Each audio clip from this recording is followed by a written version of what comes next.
Here's something to sit with for a moment, as you lie there in the dark. Let go of everything you think you know about how time works, because none of it applies here. Not the steady tick of the clock on your nightstand, not the quiet certainty that a minute is a minute, the same for you as for everyone else, everywhere. Not the simple, common-sense idea that time is one universal river, flowing forward at the same rate for all of us. Relativity is the physics of the ordinary made strange, and it begins with a single quiet truth. The universe, at its largest and smallest scales, does not behave like anything you have ever touched or seen or held in your hands. It behaves like something that follows its own deeper logic, a logic that shifts depending on where you stand and how fast you are moving and how close you are to the mass of the earth beneath you. Right now, the clock on your phone is ticking very, very slightly faster than a clock would tick on the ground floor of your building. Not because anything is wrong with it, not because the phone is malfunctioning. It is happening because you are farther from the center of the earth than the ground floor is, and gravity bends time itself, just a little, depending on how far you are from a large mass. You are, at this very moment, aging at a marginally different rate than someone on a different floor of the same house. This is not a metaphor. This is not a poetic way of speaking. This is a measured, verified, physically real fact about the universe we live in, and it is happening to your body, your cells, your heartbeat, right now, as quietly as your own breathing in the dark. Think of a single satellite orbiting high above the Earth, carrying an atomic clock precise enough to measure billionths of a second. That clock does not tick at the same rate as an identical clock sitting on the ground. The satellite is moving fast, so its clock runs a little slow. But the satellite is also far from the Earth's gravity, so its clock runs a little fast. These two effects do not cancel out. They compete, and the gravity effect wins. And the net result is that time itself flows differently up there than it does down here. This is not philosophy, and it is not poetry. This is the most rigorously tested science in human history, and it has never failed a single experiment. The strange part is that it works perfectly, even though it makes no sense at all to our ordinary intuition, and that is the first thing you must accept before we go any further. You do not need to understand relativity with your thinking mind tonight. You only need to let it wash over you like slow water, because the mathematics is deep and the ideas are vast, but the rhythm of it can carry you somewhere quiet. Tonight we are going to go through all of relativity, both kinds, special and general, from the very beginning, the history, the core ideas, all the way through to how it quietly runs underneath your phone, your GPS, and the light reaching your eyes right now. By the end, you will understand why time is not one universal thing ticking the same for everyone, why nothing with mass can reach the speed of light, why gravity is not really a force at all, and why two people can each be correct that the other one's clock is running slow. These are strange ideas. They do not fit neatly into the way we usually think about the world, but they are not mysterious once you see how they were built, piece by people asking very simple questions and following the answers wherever they led, even when the answers seemed to contradict everything common sense had always assumed. If you fall asleep somewhere along the way, that is perfectly fine. That is the point of this. There is nothing to keep up with here. No test at the end. No need to remember any particular detail. The ideas will still be here if you want to come back. And if you do not, that is fine too. You can just rest. Your body knows what it needs, and if what it needs right now is sleep rather than explanation, let that happen. The words will keep going, soft and steady, and they will be here if you drift back toward them, and they will not mind if you do not. Let us start earlier than you might expect. Not with Einstein, with Galileo Galilei, in Italy, in the early 1600s. Galileo was thinking about a much simpler question than time and space bending. He was thinking about ships. Imagine you are below deck on a smoothly sailing ship, no windows, no way to look outside. The ship is moving across the water at a steady speed, in a straight line, no rocking, no acceleration, just a calm, constant glide. Galileo argued that if the ship is moving like this, at a constant speed, in a straight line, you would have no way to tell, from any experiment done entirely inside that room, whether the ship was moving or standing still in a harbor. Drop a ball and it falls straight down, same as it would on land. Water drips from a bottle the same way. A butterfly, if you happen to have one down there with you, would fly around the room without being pushed backward toward the stern. Nothing inside the room reveals the motion, because everything inside the room, the air, the ball, the butterfly, you, is moving together, and there is no experiment you can perform, sealed inside that moving room, that tells you your speed. This is now called Galilean relativity, and it was a genuinely new idea for its time. It said that the laws of motion look the same to everyone moving at a constant velocity, no matter what that velocity is. There is no experiment you can do, sealed inside a moving room, that reveals your speed. Only your speed relative to something else means anything. Speed itself, in isolation, is not a real, absolute property of an object. It only exists in comparison. You can say you are moving relative to the shore, or relative to another ship, but you cannot say you are moving in some absolute universal sense, because there is no fixed background, no cosmic reference point, against which all motion can be measured. Motion is only ever motion relative to something else. This was already a quiet earthquake under the world of that time. Before Galileo, people had a rough, unexamined sense that the earth stood still and everything else moved around it, so motion felt like it should be absolute, something everything could be measured against.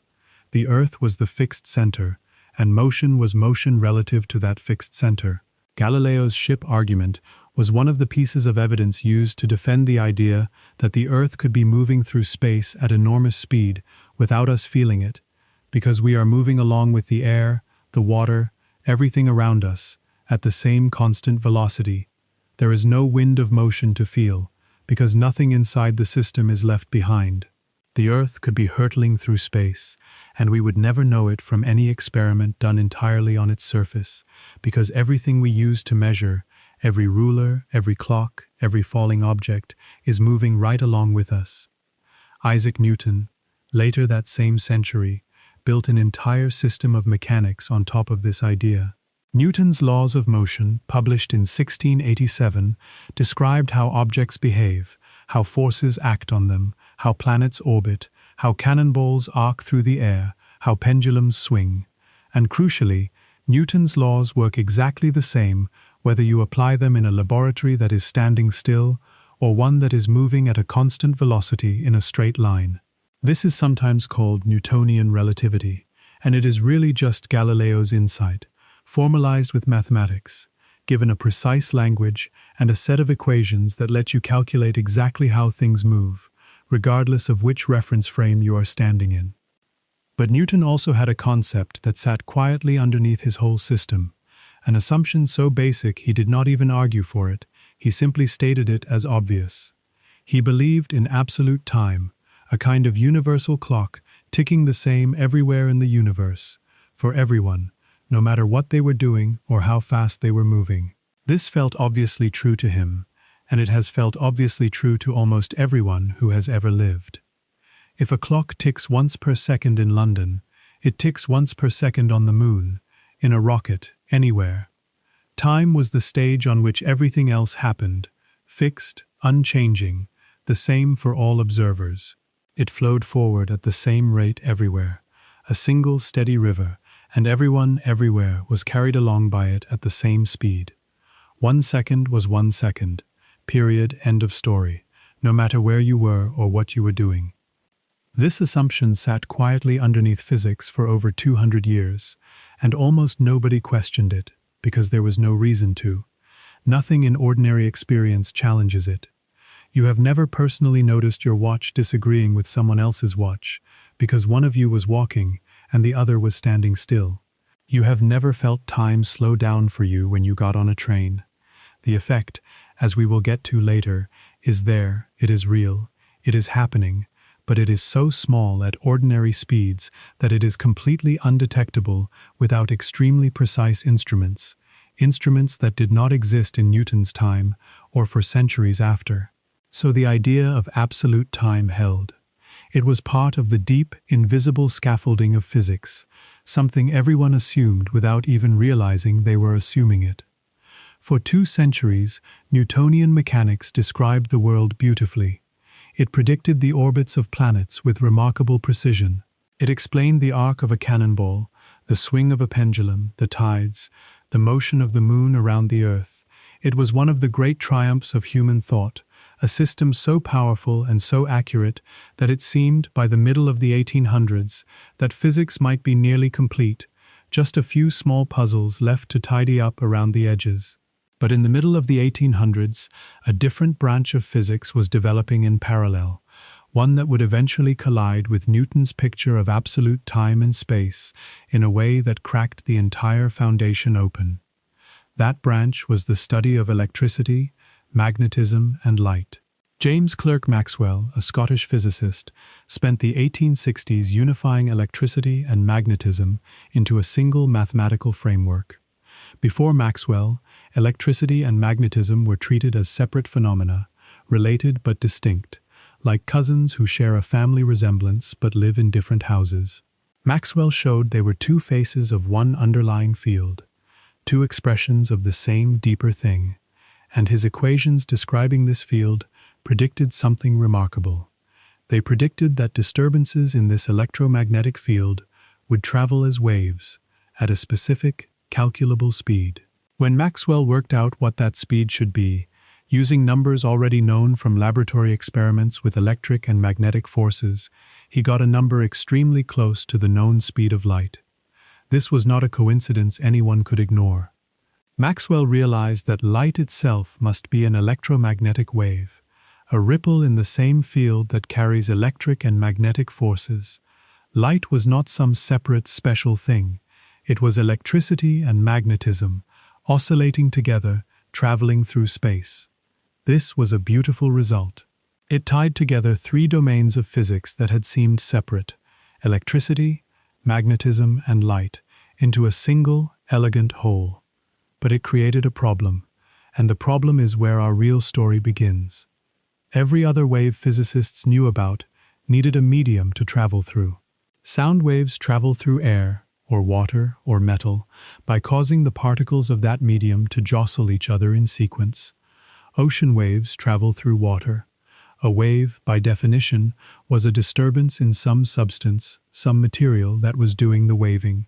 It seemed only natural that light waves, too, must be traveling through something, some medium filling all of space, including the vacuum between stars, which otherwise appeared completely empty. There had to be something doing the waving, even if you could not see it or touch it. Physicists gave this hypothetical medium a name inherited from ancient philosophy, the luminiferous ether. The idea was that this ether filled the entire universe, silent and undetectable in ordinary life, a kind of invisible, frictionless fluid that permeated everything, and light waves were simply ripples moving through it, the way ripples move through a pond. The ether was the thing that was doing the waving when light waved. If the ether existed, though, it created a testable prediction, something you could actually go out and measure. The Earth orbits the Sun at roughly 30 kilometers per second, a tremendous speed by ordinary standards. If there is a stationary ether filling space, a kind of cosmic ocean sitting perfectly still, then as the Earth moves through it, there should be a kind of ether wind, a slight headwind or tailwind effect on light, depending on whether you are measuring light moving in the same direction as the Earth's motion through the ether, or against it, or sideways to it. It is the same logic as sound traveling faster with the wind at your back than against it. If you shout downwind, your voice reaches someone a little sooner than if you shout upwind, because the moving air helps carry the sound along. Light, if it traveled through a stationary ether, should behave the same way. If you could measure the speed of light very precisely in different directions, at different times of year, as the Earth's motion through the ether changed, you should be able to detect small differences, tiny but real, between the speed of light going one direction and the speed of light going another. This became one of the most important experiments in the history of physics, and it produced one of the strangest results in the history of physics. The problem that needed solving then was this: does light travel through a medium the way every other known wave does? And if so, can we detect our motion through that medium?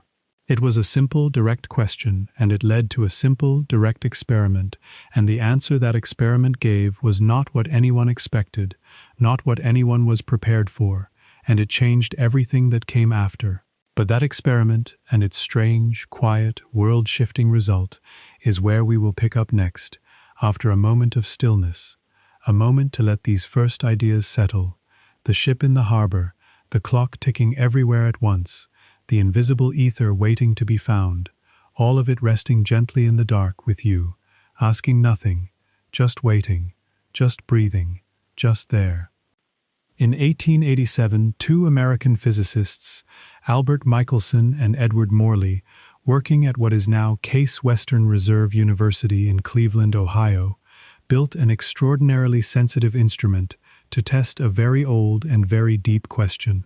The question was this: does light travel through a medium the way every other known wave does? And if so, can we detect our motion through that medium? It was a simple question on its surface, a straightforward test of a straightforward idea, and the answer that came back was not what anyone expected.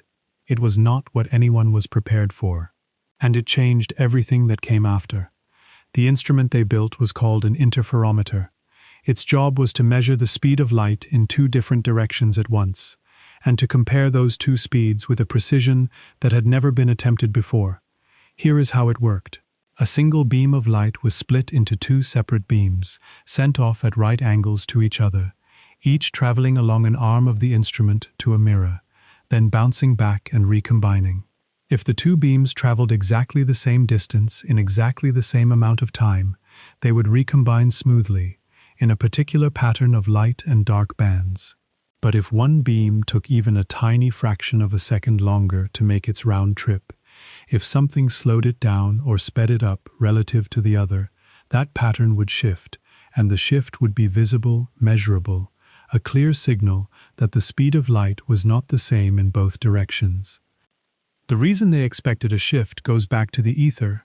Physicists at the time had a perfectly reasonable assumption built on everything they knew about waves.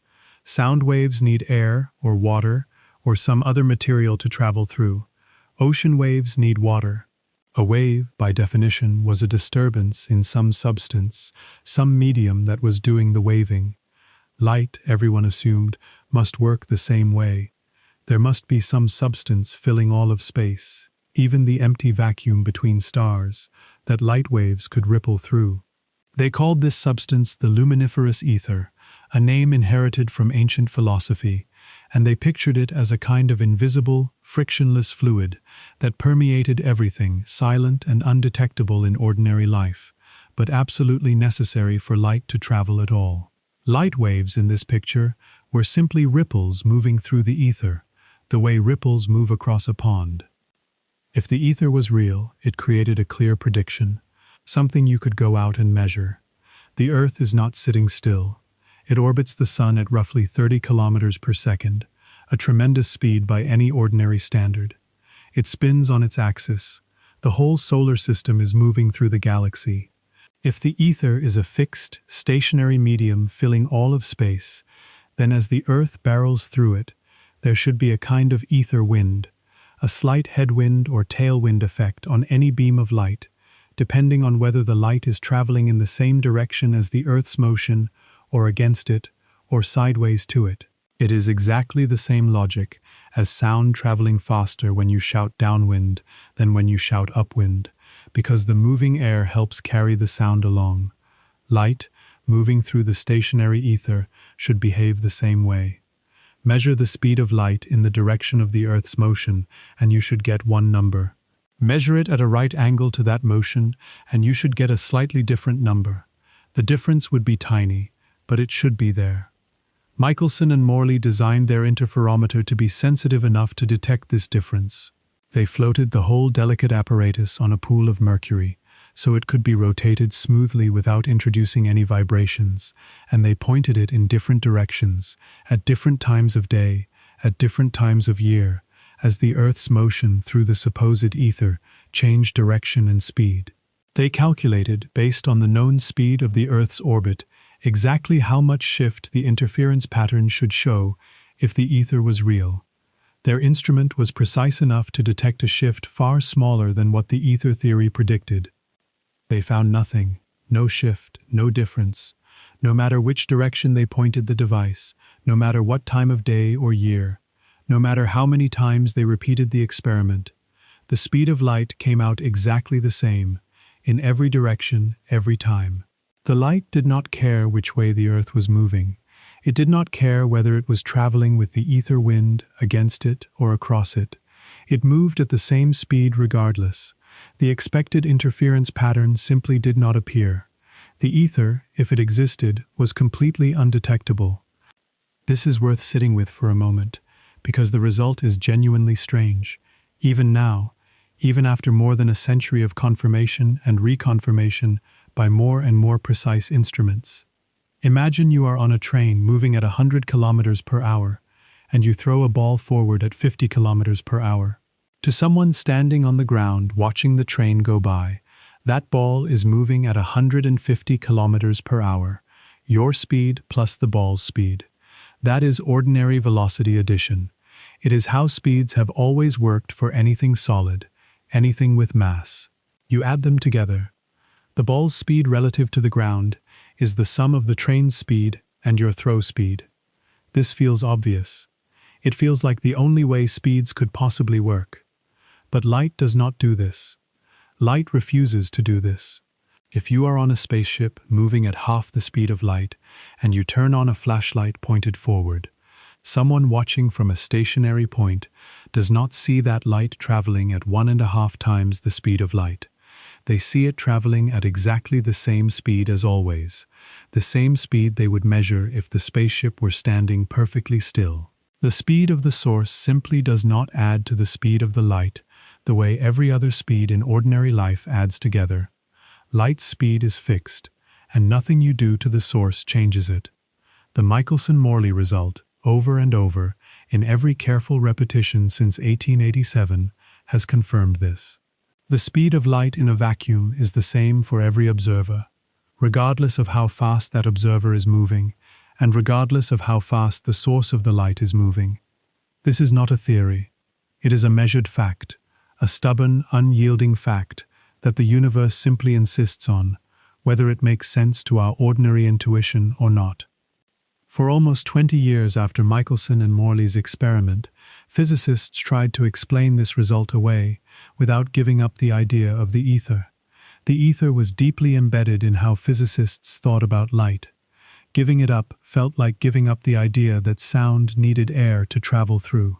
It felt like abandoning something so obvious it hardly needed defending. So they looked for ways to keep the ether while still explaining the null result. Some proposed that objects moving through the ether physically contract in the direction of their motion, just enough to cancel out the expected timing difference. The interferometer arm pointing in the direction of the Earth's motion would actually become slightly shorter, by exactly the right amount, so that the light traveling along it would take the same time as the light traveling along the unchanged perpendicular arm.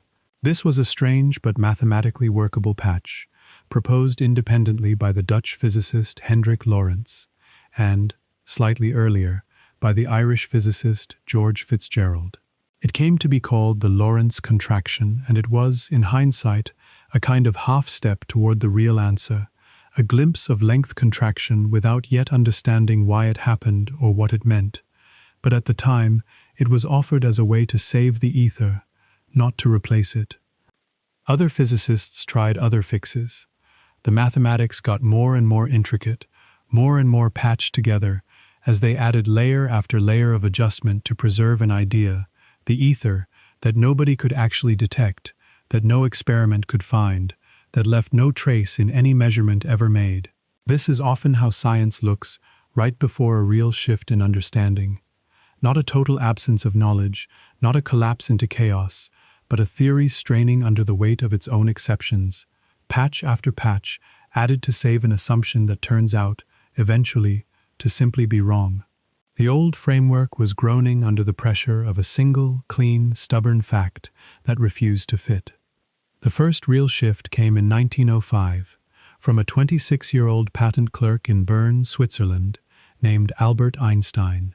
He was working outside the traditional academic system, examining patent applications by day and doing physics in his spare hours. In the evenings, on weekends, sitting at a desk in a small apartment, thinking through problems that the established physicists of his time had been wrestling with for nearly 2 decades. Einstein did something almost embarrassingly simple in hindsight, the kind of move that seems obvious only after someone has already made it.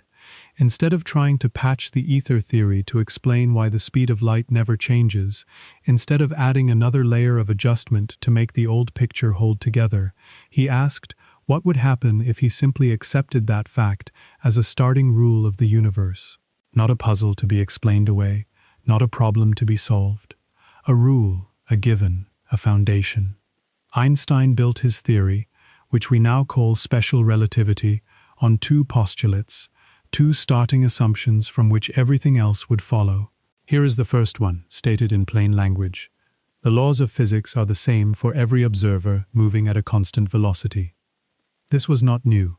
It was exactly Galileo's old insight about the ship below deck, extended now to all of physics, not just to the motion of falling balls and dripping water, but to electricity, to magnetism, to light, to everything. If you are moving at a steady speed in a straight line, there is no experiment you can do, sealed inside your own reference frame, that reveals your speed.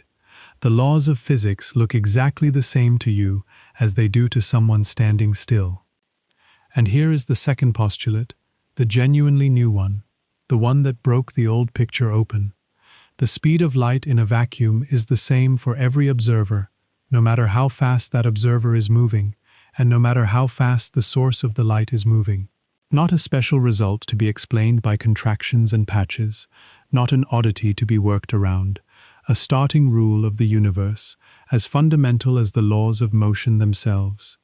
This second postulate is the seed that everything else in special relativity grows from.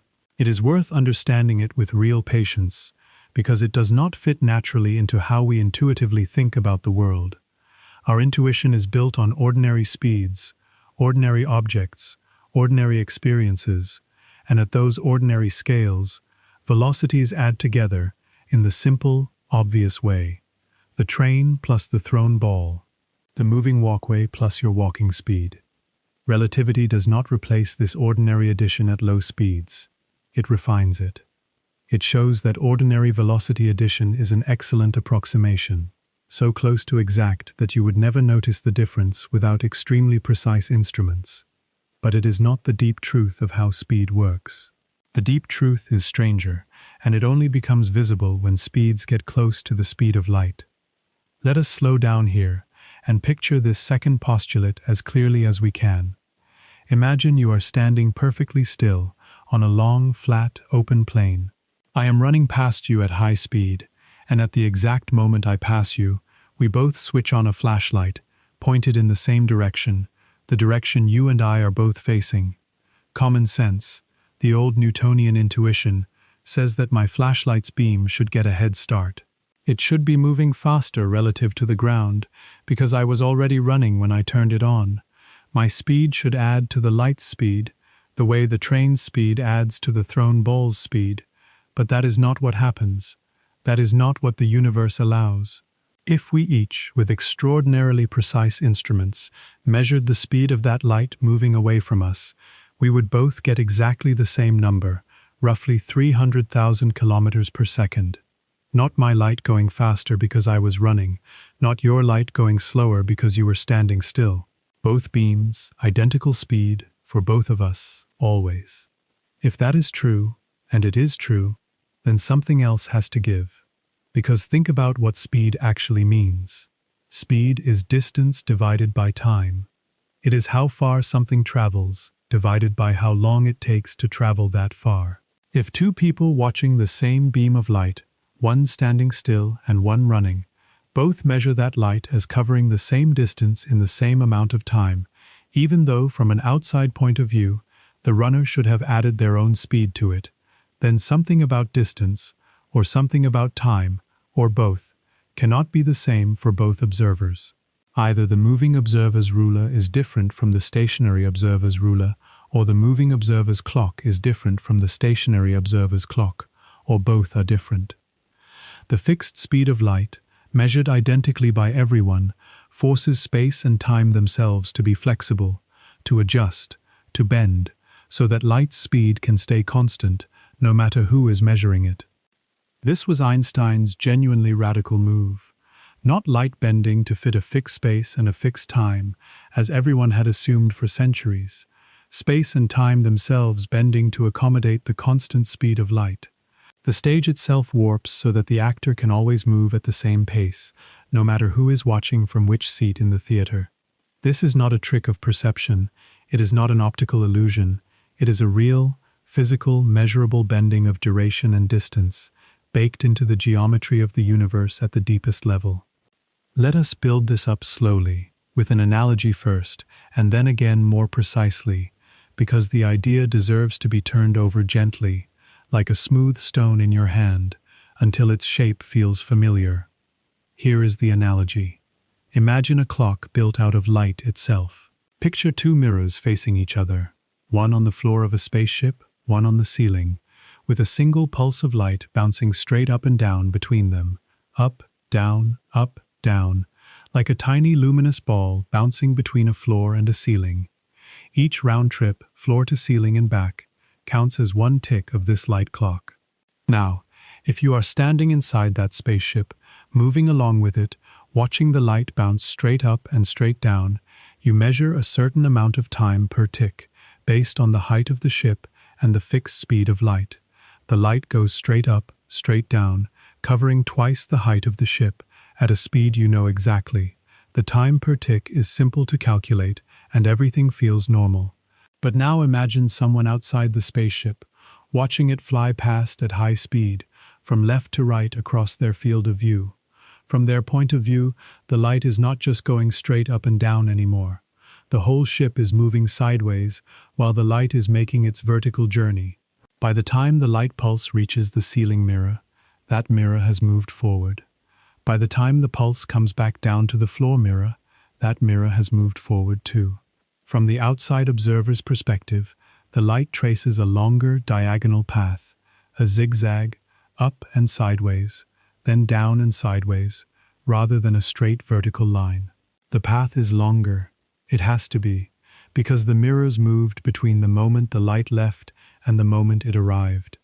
A longer path, but here is the crucial part, the unbreakable rule that everything else must adjust around. The light is still only allowed to travel at the same fixed speed. That speed does not change, not for anyone, not ever. So a longer path, at the same fixed speed, means more time must pass, from the outside observer's point of view, for the light to complete one full round trip.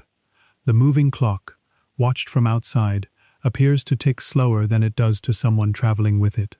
Not because anything is mechanically wrong with the clock, not because the mirrors are faulty or the light is tired, because time itself, for that moving clock, is passing more slowly relative to the stationary observer's own sense of time. This effect is called time dilation, and it is the first of the deep consequences that flow from the fixed speed of light. It applies to every clock, not just light clocks, because it is not really about the mechanism of the clock at all.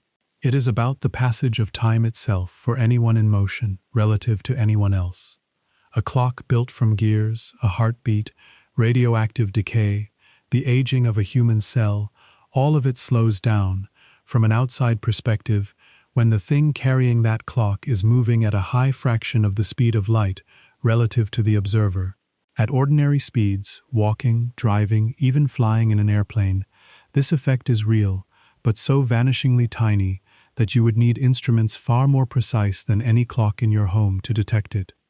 It only becomes large, only becomes something you would feel or notice as speeds get close to the speed of light itself. Let us say the same thing one more way. because this idea is the heart of special relativity, and it rewards slow, patient attention. Time dilation does not mean time is an illusion.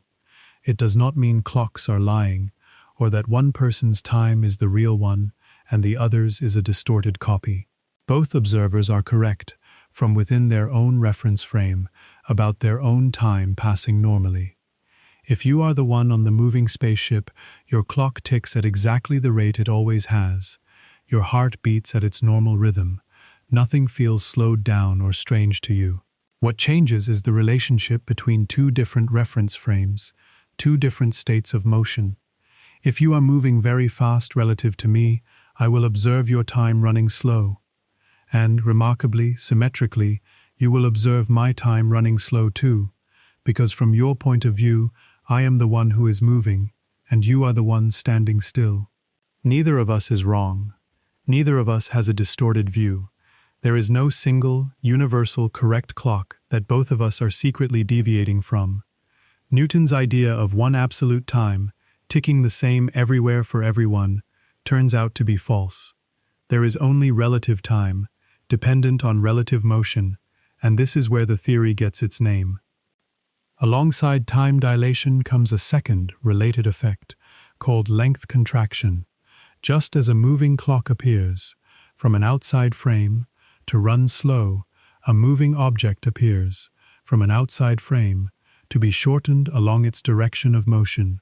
A spaceship traveling at 90% of the speed of light would appear, to someone watching from a stationary point, to be significantly shorter, compressed in the direction it is moving, than its length when it was at rest, though inside the ship, everything looks completely normal to the people aboard it. Their own rulers have contracted right along with everything else, so they measure the ship at its ordinary, rest length, and nothing looks squeezed or unusual from the inside. This is not an optical illusion or a trick of light delay. It is, like time dilation, baked into the geometry of how space and time relate to each other, once you accept that light's speed cannot change. The contraction is real, a genuine physical effect of relative motion, even though no one inside the moving frame ever feels it or notices it directly. There is a third piece to this first set of consequences, and it might be the strangest one. In Newton's universe, if two events happen at the same moment, they happen at the same moment for everyone, everywhere, no matter how those people are moving. Simultaneity is an absolute, universal fact. Two lightning bolts striking at noon, in two different places, are simultaneous for every observer in the universe, period. Special relativity says this is false. Two events that appear simultaneous to one observer can appear to happen at different times to another observer who is moving at a different velocity, and there is no contradiction here, no error, no one who is right and one who is wrong. Simultaneity itself is not an absolute, universal fact about the universe. It is relative to your state of motion. Imagine two lightning bolts striking the front and back of a moving train, at what a person standing on the platform would call the exact same instant. A passenger sitting in the middle of that train, watching those same two events, will actually see them happen at different times. The light from the front strike and the light from the back strike do not arrive at the passenger's eyes simultaneously, because the train's motion carries the passenger forward toward the light from the front and away from the light from the back. And this is not just about the delay of light reaching the passenger's eyes, a simple travel time effect that could be corrected for. It reflects a genuinely different, equally valid ordering of when those events actually happened, for that observer. What is now for one person is not now for another. The present moment itself is relative. These three effects, time dilation, length contraction, and the relativity of simultaneity, are not separate, unrelated phenomena. They are three views of the same underlying fact, three faces of the same deep truth. Space and time are not two separate, fixed stages that events happen on. They are woven together into a single four-dimensional fabric, later named Spacetime, and different observers, moving at different velocities, slice through that fabric differently. They disagree on how much of an event's separation is space and how much is time, while still agreeing on certain deeper, combined quantities that do not change, no matter how you are moving. This deeper structure, this unified four-dimensional picture, was made mathematically precise a few years after Einstein's original 1905 papers by his former mathematics professor Hermann Minkowski, and that development, the geometry of spacetime, is where we will pick up next. After a moment of stillness, a moment to let these ideas settle, the light clock ticking its slow diagonals, the train with its two lightning bolts, the ether that was never there, all of it resting quietly in the dark with you, asking nothing, just waiting, just breathing, just there. The Michelson-Morley experiment left physics with a result that refused to fit the old picture. Light's speed did not change. It did not matter which way the Earth was moving, which way the apparatus was pointed, what time of day or year the measurement was taken. The speed of light came out exactly the same, every single time, in every single direction. This was not a null result in the sense of a failed experiment. The experiment worked beautifully. It simply gave an answer nobody had expected, and nobody quite knew what to do with. The ether, the invisible medium that was supposed to fill all of space and carry light waves the way air carries sound, left no trace, no signature, no detectable effect of any kind. It was as if the universe was quietly insisting that the ether was not there, and no amount of clever patching could make it appear. For nearly 2 decades, physicists worked to reconcile this result with the existing framework. They were not being stubborn in the way we sometimes imagine scientists from the past to be. They were being careful. The ether was not a wild guess. It was a reasonable inference drawn from everything else known about waves. Every wave anyone had ever studied traveled through something. Sound traveled through air, through water, through solid walls. Ocean waves traveled through water. Seismic waves traveled through the earth itself.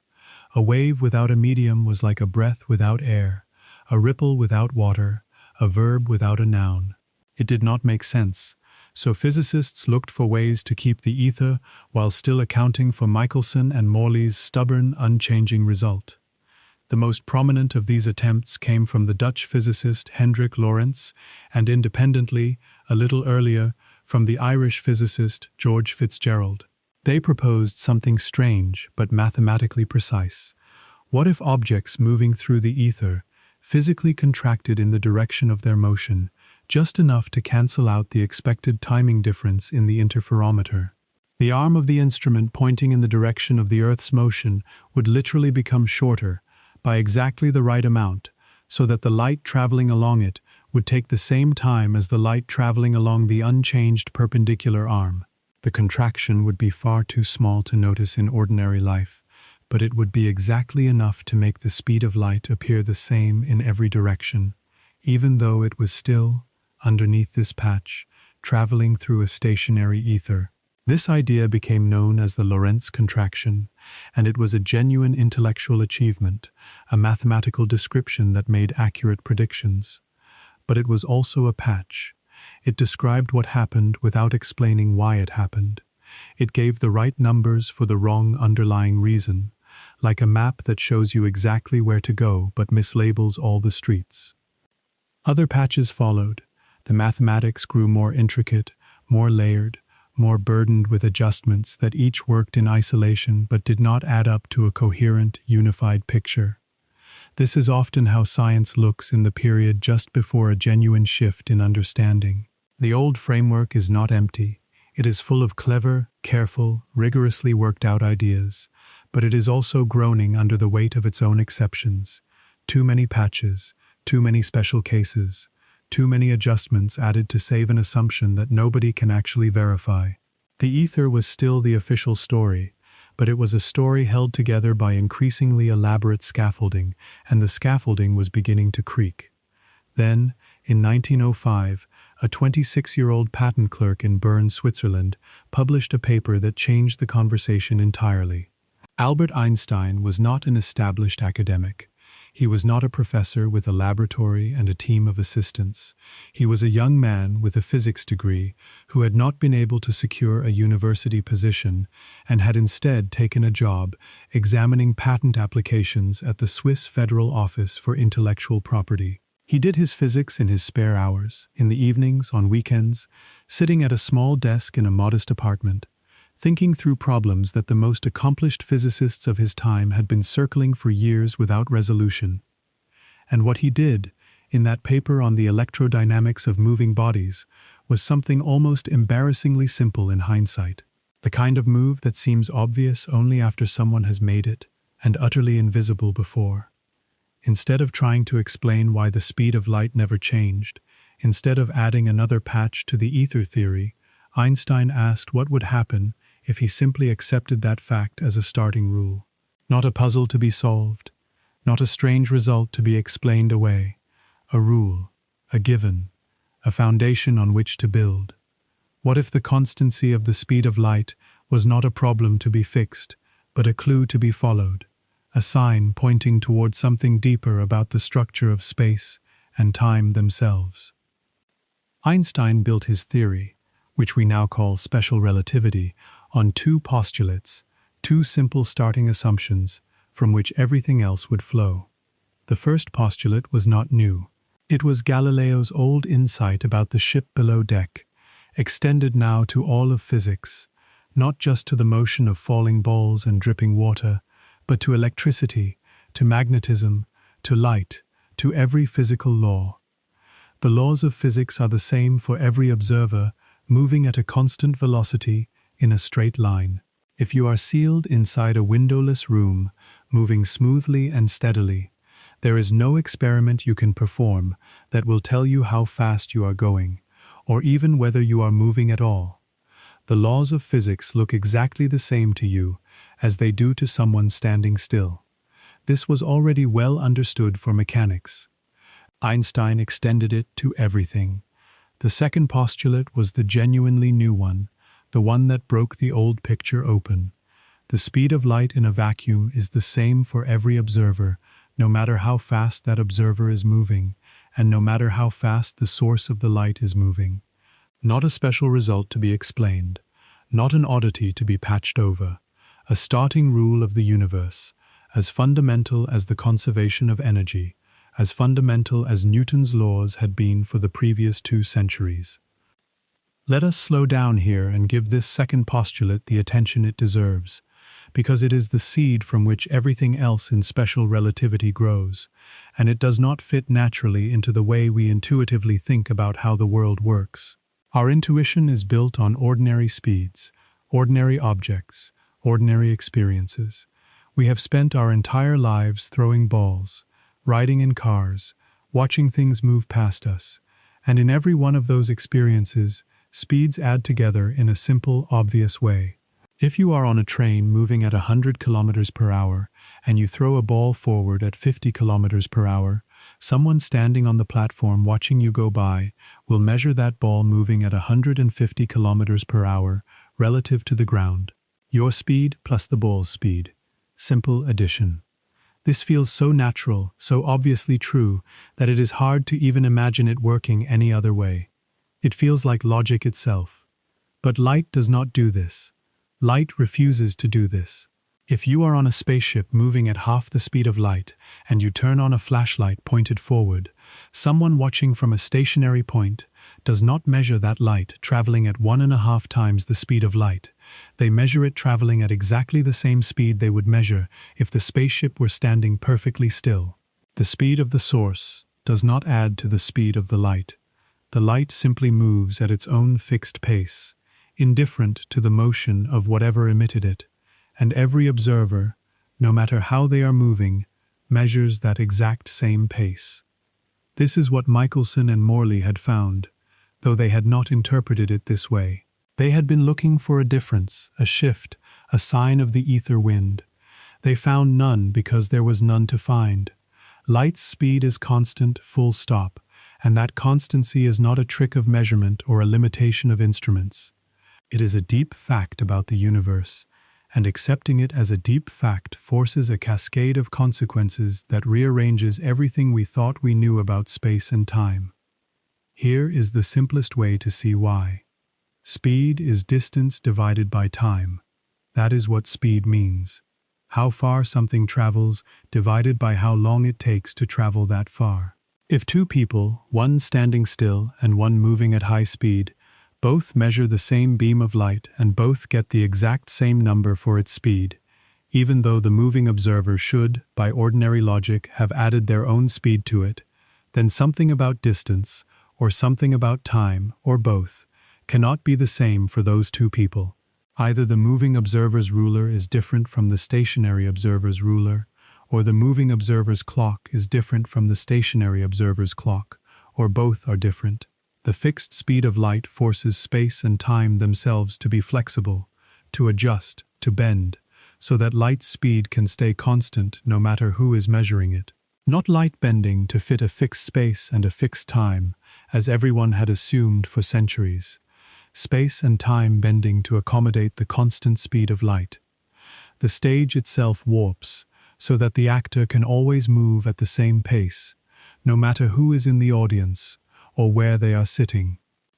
This is the core insight of special relativity. Space and time are not fixed, absolute, unchanging backgrounds against which events unfold. They are flexible, responsive, interwoven, and they adjust themselves so that light's speed remains invariant for every observer, everywhere, always. Let us build this up slowly with a concrete image, because the idea is strange and it rewards slow, patient attention. Imagine a clock built out of light itself.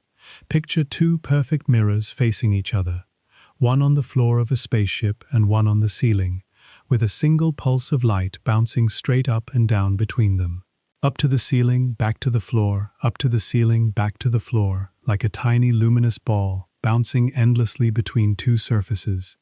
Each round trip, floor to ceiling and back, counts as one tick of this light clock. If you are standing inside that spaceship, moving along with it, you see the light go straight up and straight down, a simple vertical path, and the time per tick is easy to calculate.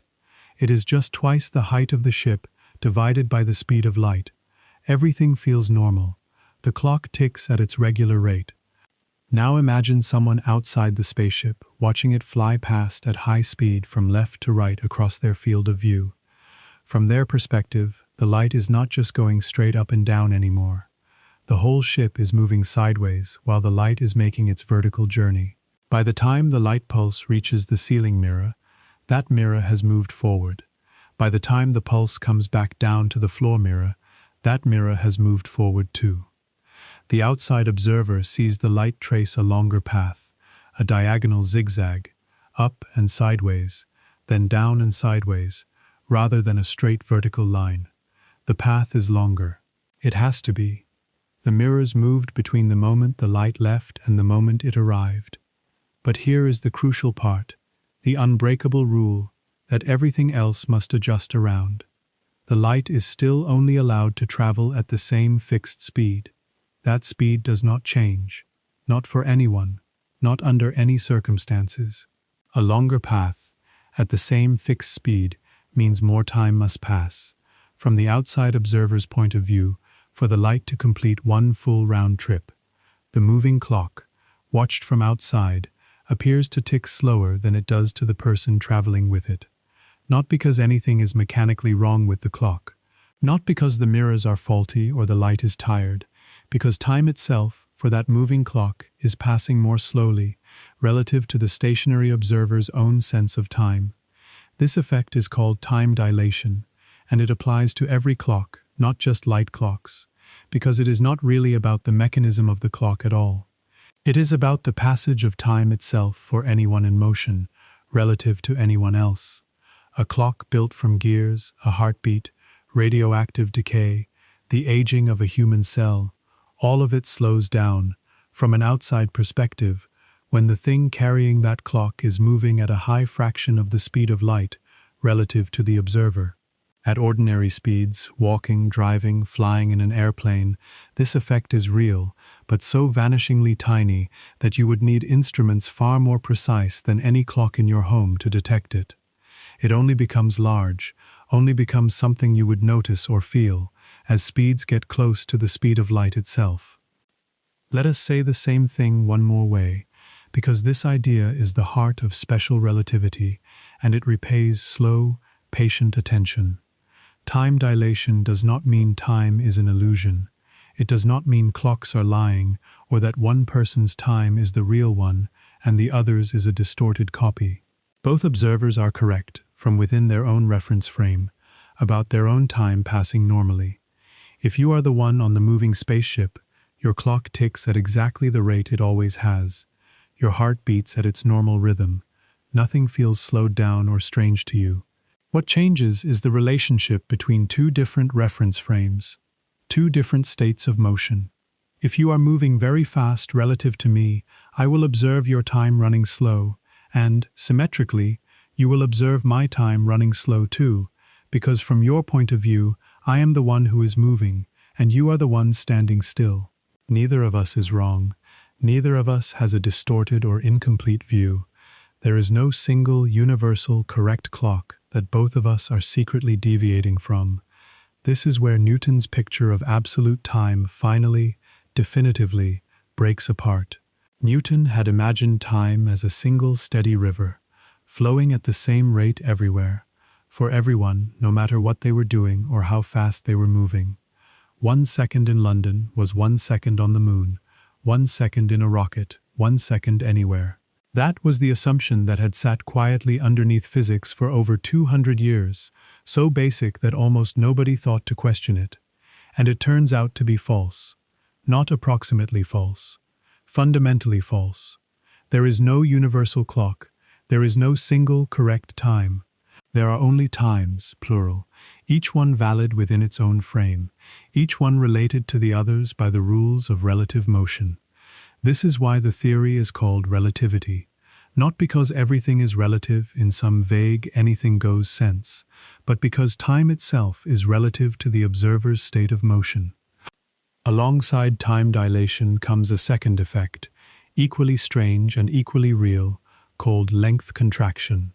Just as a moving clock appears, from an outside frame, to run slow, a moving object appears, from an outside frame, to be shortened along its direction of motion. A spaceship traveling at 90% of the speed of light would look, to someone watching from a stationary point, noticeably compressed, shorter in the direction it is moving than it was when it sat at rest. Though inside the ship, everything looks completely normal to the people aboard it. Their own rulers have contracted right along with everything else, so they measure the ship at its ordinary, rest length, and nothing looks squeezed or unusual from the inside. This is not an optical illusion, not a trick of light travel times or visual distortion. It is a real, physical consequence of relative motion, baked into the geometry of how space and time relate to each other once you accept that light's speed cannot change. The contraction is genuine, even though no one inside the moving frame ever feels it or notices it directly. And there is a third consequence, the strangest of the three, called the relativity of simultaneity. In Newton's universe, if two events happen at the same moment, they happen at the same moment for everyone, everywhere, no matter how those people are moving. Simultaneity is absolute. It is a single, universal fact. Two lightning bolts striking at noon in different places are simultaneous for every observer in the universe. Period. End of story. Special relativity says this is false. Two events that appear simultaneous to one observer can appear to happen at different times to another observer who is moving at a different velocity. And there is no contradiction here, no one who is right and no one who is wrong. Simultaneity itself is not an absolute fact. It is relative to your state of motion. What is now for one person is not now for another. The present moment, the very idea of things happening at the same time, depends on how you are moving. Imagine two lightning bolts striking the front and back of a moving train, at what a person standing on the platform would call the exact same instant. A passenger sitting in the middle of that train watching those same two events will actually see them happen at different times. The light from the front strike and the light from the back strike do not arrive at the passenger's eyes simultaneously, because the train's motion carries the passenger forward, toward the light from the front and away from the light from the back. And this is not simply about the travel time of light, a delay that could be corrected for once you knew the distances. It reflects a genuinely different, equally valid ordering of when those events actually occurred, for that observer. The platform observer says the two lightning bolts were simultaneous. The train passenger says one happened before the other. Neither is wrong. Both are correct, within their own frame. The universe does not have a single preferred answer to the question of what happened at the same time. These three effects, time dilation, length contraction, and the relativity of simultaneity, are not separate, unrelated oddities. They are three expressions of a single deeper truth, three faces of the same underlying structure. Space and time are not two separate fixed stages. They are woven together into a single four-dimensional fabric, later named spacetime, and different observers, moving at different velocities, slice through that fabric at different angles. They disagree on how much of the separation between two events is space and how much is time, while still agreeing on a deeper, combined quantity that does not change, a kind of four-dimensional distance that remains the same for everyone, no matter how they are moving. This invariant quantity, called the spacetime interval, is the thing everyone agrees on, the fixed point beneath all the relative disagreement. And it was given its full, mathematically precise form a few years after Einstein's first paper by his former mathematics professor, Hermann Minkowski, who gave the theory its geometric language and its most famous poetic declaration, that space by itself and time by itself are doomed to fade into mere shadows, and only a union of the two will preserve an independent reality. That geometric picture, the four-dimensional fabric of space-time, is where our story continues next, after a moment of stillness.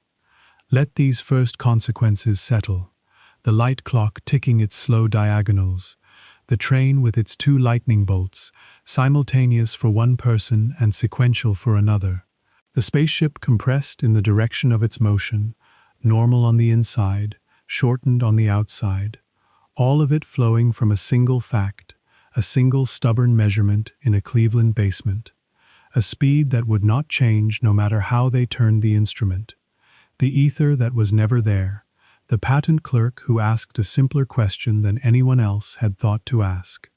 All of it resting quietly in the dark with you, asking nothing, just waiting, just breathing, just there. The three effects we have been sitting with, time dilation, length contraction, and the relativity of simultaneity, are not separate oddities, not a collection of strange tricks the universe plays on moving observers.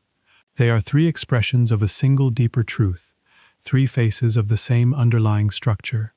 Space and time are not two separate, fixed stages on which events unfold. They are woven together into a single four-dimensional fabric, and different observers, moving at different velocities, slice through that fabric at different angles. They disagree on how much of the separation between two events is space and how much is time, while still agreeing on a deeper, combined quantity that does not change, no matter who is measuring or how fast they are moving. This invariant quantity is the thing everyone agrees on, the fixed point beneath all the relative disagreement. This deeper structure was given its full, mathematically precise form a few years after Einstein's original 1905 papers by his former mathematics professor, Hermann Minkowski.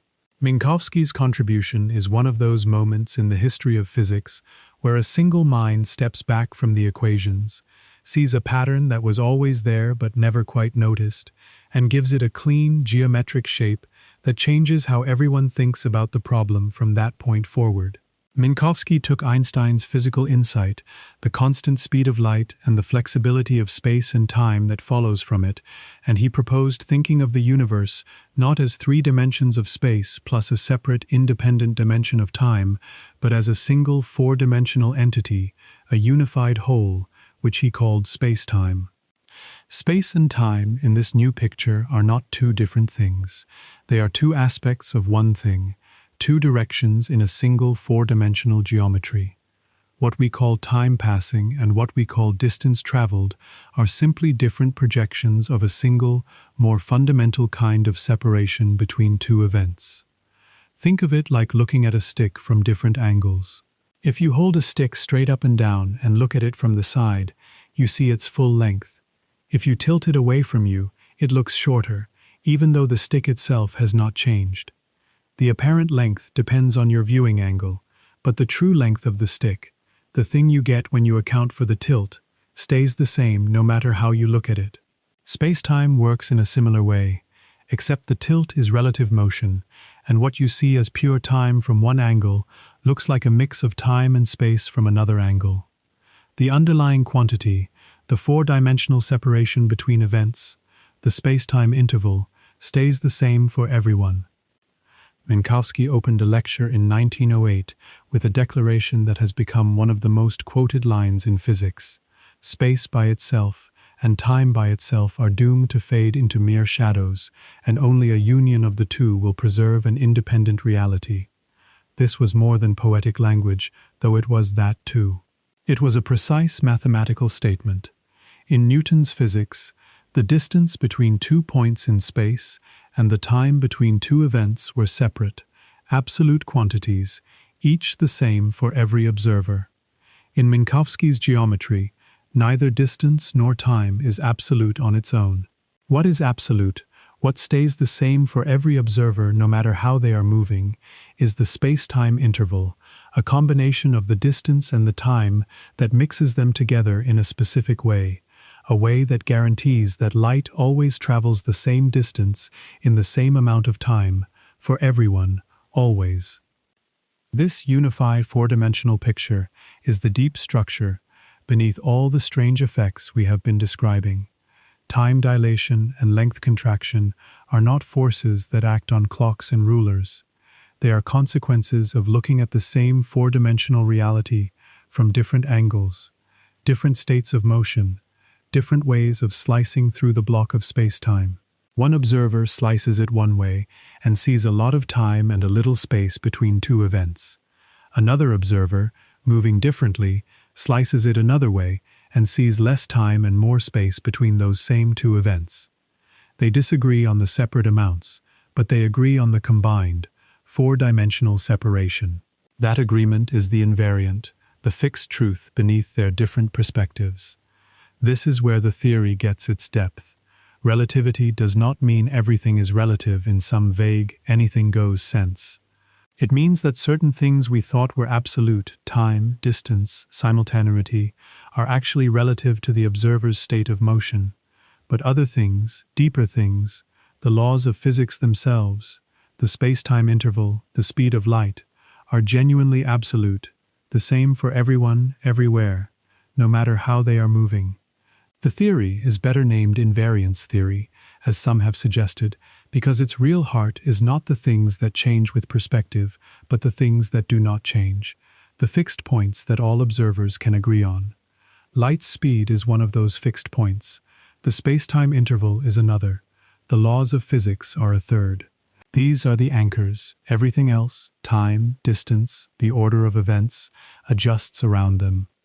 Let us take a moment to breathe here, because this idea, that space and time are not separate and absolute but interwoven and relative, is the central pivot of everything we are exploring tonight. It is the idea that broke Newton's old framework open and replaced it with something deeper, something that makes more accurate predictions, something that describes the universe more faithfully, even though it is stranger to our ordinary intuition. If you are drifting in and out, that is fine. Let the words wash over you. The ideas will settle on their own, in their own time, without effort.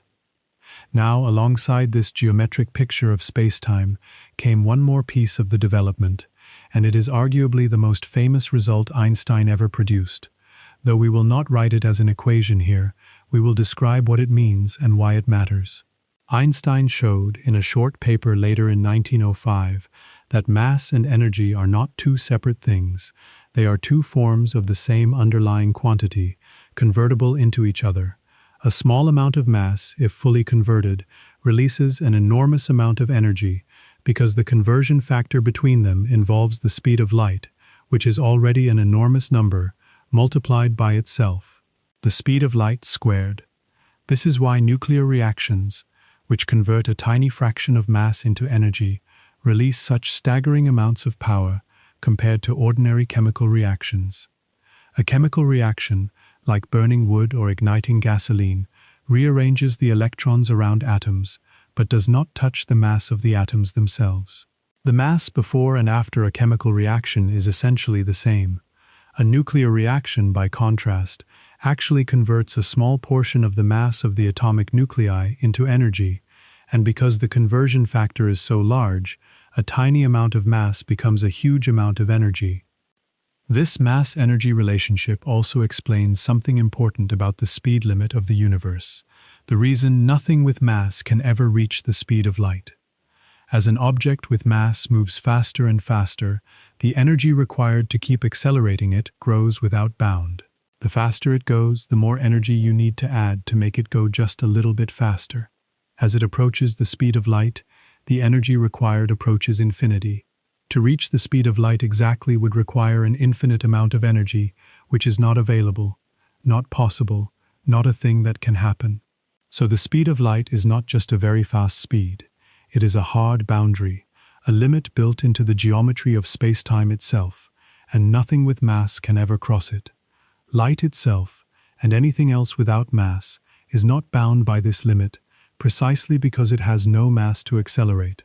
Massless things can only ever travel at the speed of light, and massive things can only ever travel slower than the speed of light. There is no in-between. If you are still listening, let your eyes close now if they are not already. There is no need to follow every word from here.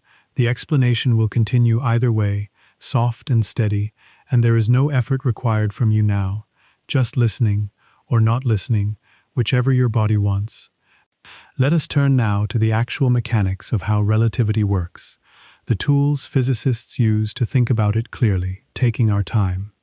Special relativity, as we have built it so far, deals with observers moving at constant velocity, no acceleration, no gravity, what physicists call inertial reference frames.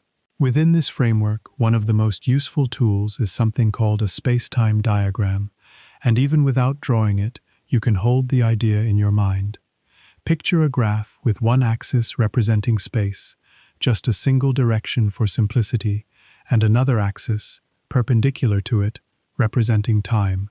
Any single event, something happening at a particular place at a particular moment, is a single point on this graph. An object that is not moving through space at all, just sitting still while time passes, traces a straight vertical line on this graph, moving only along the time axis. An object moving through space traces a diagonal line, called its world line, and the steepness of that diagonal tells you how fast it is moving. A slow object traces a world line that is nearly vertical, almost all time and very little space. A fast object traces a world line that leans further over, more space for the same amount of time. Light, moving at the universe's fixed maximum speed, always traces lines at a precise 45-degree angle on this kind of diagram, no matter who is drawing the diagram, no matter how fast that person is moving, because light's speed never changes. The 45-degree angle is the visual representation of the constant speed of light, the geometric signature of the fixed rule at the heart of everything. This gives us a concept of genuine importance called the light cone. Imagine, at any single event, at any single moment, at any single place, the light emitted from that event spreading outward in all directions. On a space-time diagram, if you extend this outward in time, it forms two cone shapes. One cone opens toward the future, showing everywhere that light from this event could possibly reach. The other cone opens toward the past, showing everywhere that light could have arrived from, to reach this event. These light cones divide space-time into three regions, relative to any given event. The future light cone contains everything that this event could possibly influence. everything that a signal traveling at or below the speed of light could reach. The past light cone contains everything that could possibly have influenced this event, everything that could have sent a signal that arrived here. And then there is everything else, a vast region outside both cones, events that this event can never affect and could never have been affected by, because reaching them or being reached by them would require traveling faster than light. This third region is sometimes called elsewhere, and it is a genuinely new concept that Newtonian physics never needed, because in Newton's universe, with infinite signal speed allowed in principle, there was no region that was fundamentally, permanently out of causal reach. In relativity, there is. The speed of light is not just a very fast speed, it is the boundary of cause and effect itself, the maximum rate at which any influence, any information, any effect of any kind can travel through the universe. This is worth pausing on, because it changes something deep about how the universe is connected to itself. In Newton's picture, in principle, something happening on a distant star right now could affect you right now, instantaneously, because there was no speed limit on cause and effect. In relativity, that connection is severed. There is a region of spacetime that is fundamentally, permanently inaccessible to you right now. Not because your instruments are not good enough, but because the structure of spacetime itself forbids any influence from traveling that fast. You are, in a very real sense, causally isolated from most of the universe at any given moment, connected only to the events within your past light cone, and able to influence only the events within your future light cone. The rest is elsewhere, unreachable, untouchable, not in a poetic sense but in a physically exact sense.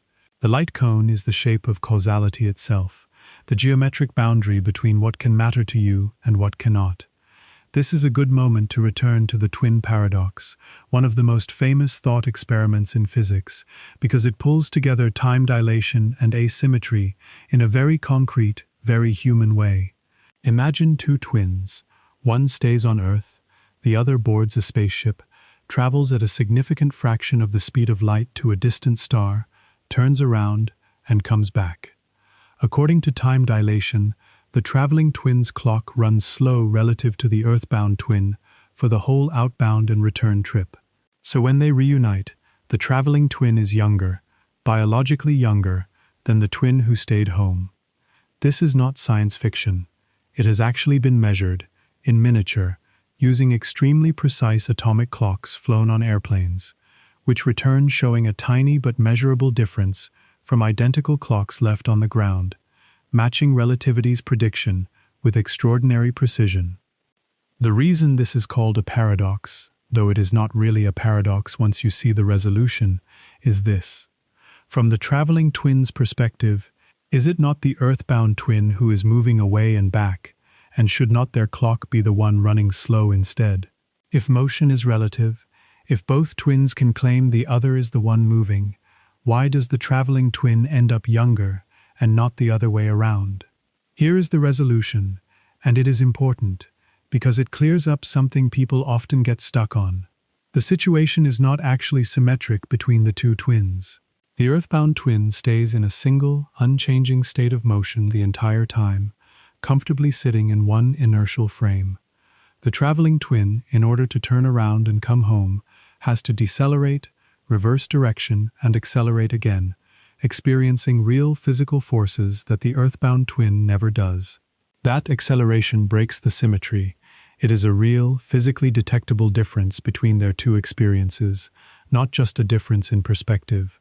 And it is this asymmetry that resolves the paradox and correctly predicts that the traveling twin, specifically, is the one who ends up younger.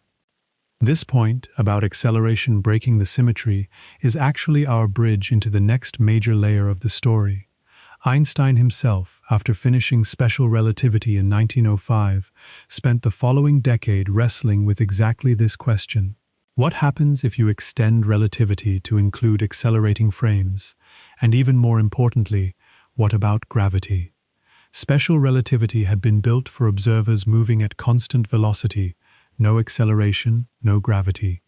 But the real universe is full of acceleration and full of gravity. Planets orbit stars. Apples fall from trees. Rockets fire their engines. A complete theory would need to account for all of this, and extending relativity to cover acceleration and gravity turned out to be a far deeper and more demanding task than anyone, perhaps even Einstein himself, initially understood. That decade of work from 1905 to 1915, and the theory that emerged at the end of it, general relativity, is where we will turn next, after a quiet moment to let the shape of space-time settle, the light cones opening toward future and past, the twins reuniting with one younger than the other, the invariant interval beneath all the relative disagreement, all of it resting gently in the dark with you, asking nothing, just waiting, just breathing, just there. The point about acceleration breaking the symmetry in the twin paradox is more than just a resolution to a famous puzzle. It is the bridge into the next great layer of our story, the layer where relativity expands beyond the calm, constant velocity world of special relativity and into the full, turbulent, gravitating universe we actually live in. Einstein himself, after finishing special relativity in 1905, knew that the theory was incomplete. It dealt beautifully with observers moving at steady speeds in straight lines, what physicists call inertial frames. But the real world is full of acceleration. Cars speed up and slow down, rockets fire their engines, apples fall from trees, planets curve around stars, and hanging over all of it, literally holding the whole universe together, is gravity, the one fundamental force that special relativity had nothing to say about. From 1905 to 1915, Einstein wrestled with this problem.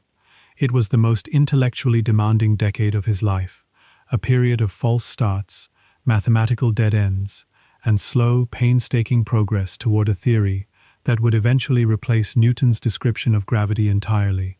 Not refine it, not adjust it, replace it with something deeper, something geometric, something that would change the way we understand the very fabric of the universe. The key insight arrived early, in 1907, and Einstein later called it the happiest thought of his life. He was sitting at his desk at the patent office in Bern, and a simple image came to him, a person falling freely, in free fall, perhaps off a roof. Einstein imagined it. He did not experience it himself, and what he saw in that image was this. A person in free fall does not feel their own weight. If they let go of a set of keys while falling, the keys do not fall away from them. Both the person and the keys are accelerating downward at exactly the same rate, pulled by the same gravity, so relative to each other, they simply float together, weightless, as if gravity had been switched off entirely.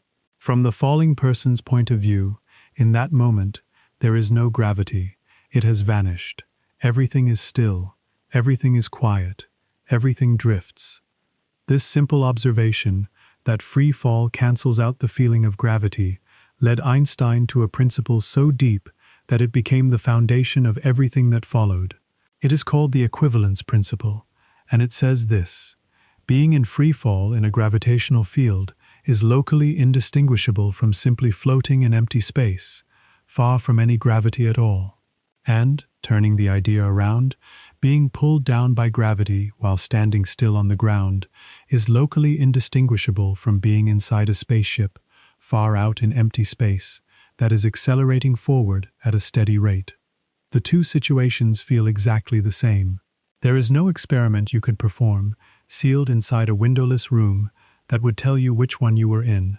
Standing on the surface of a planet, with its gravity pulling you down, feels identical to standing in a rocket ship accelerating through deep space at the same rate, with the floor pushing up against your feet.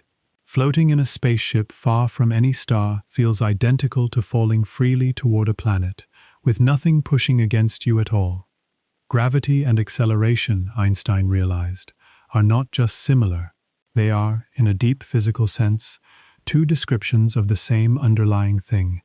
This is a genuinely radical idea, and it takes a moment to settle in. We are used to thinking of gravity as a force, an invisible pull that reaches across space from one mass to another. Newton had described it that way for over 200 years, and the description worked so well predicting orbits and tides and the arc of every thrown ball, that it had come to feel like obvious truth. But Einstein's equivalence principle suggested something different. It suggested that gravity might not be a force at all, in the way we usually mean that word. It might be something else entirely, something to do with the geometry of space and time themselves, and the way that geometry changes when mass and energy are present. Let us sit with the equivalence principle for a moment longer, because it is the seed from which the whole of general relativity grows. Imagine you are inside a small, windowless room, and you feel your weight pressing down against the floor, the ordinary, familiar sensation of gravity holding you in place. You drop a ball, and it falls to the floor. You jump, and you come back down. Everything feels normal. Now, is there any experiment you could do, entirely inside that room, to determine whether you are sitting on the surface of a planet, pulled down by its mass, or whether you are inside a rocket ship in deep space, far from any planet, accelerating forward at exactly the rate that mimics that pull? The answer, according to the equivalence principle, is no. Drop the ball in the accelerating rocket and it falls to the floor just as it would on Earth, because the floor is accelerating upward to meet it. Jump in the accelerating rocket and you come back down just as you would on Earth, for the same reason. Every experiment you can imagine, light bending, clocks ticking, springs stretching, gives exactly the same result in both situations. The two situations are, locally, indistinguishable. Now flip the image. Imagine you are floating weightlessly inside that same windowless room. Are you in deep space, far from any gravitational field, or are you in free fall toward a planet, accelerating downward along with the room around you, so that everything inside floats together? Again, no experiment you can do inside the room can tell the difference. The equivalence is exact. Free fall is locally the same as zero gravity.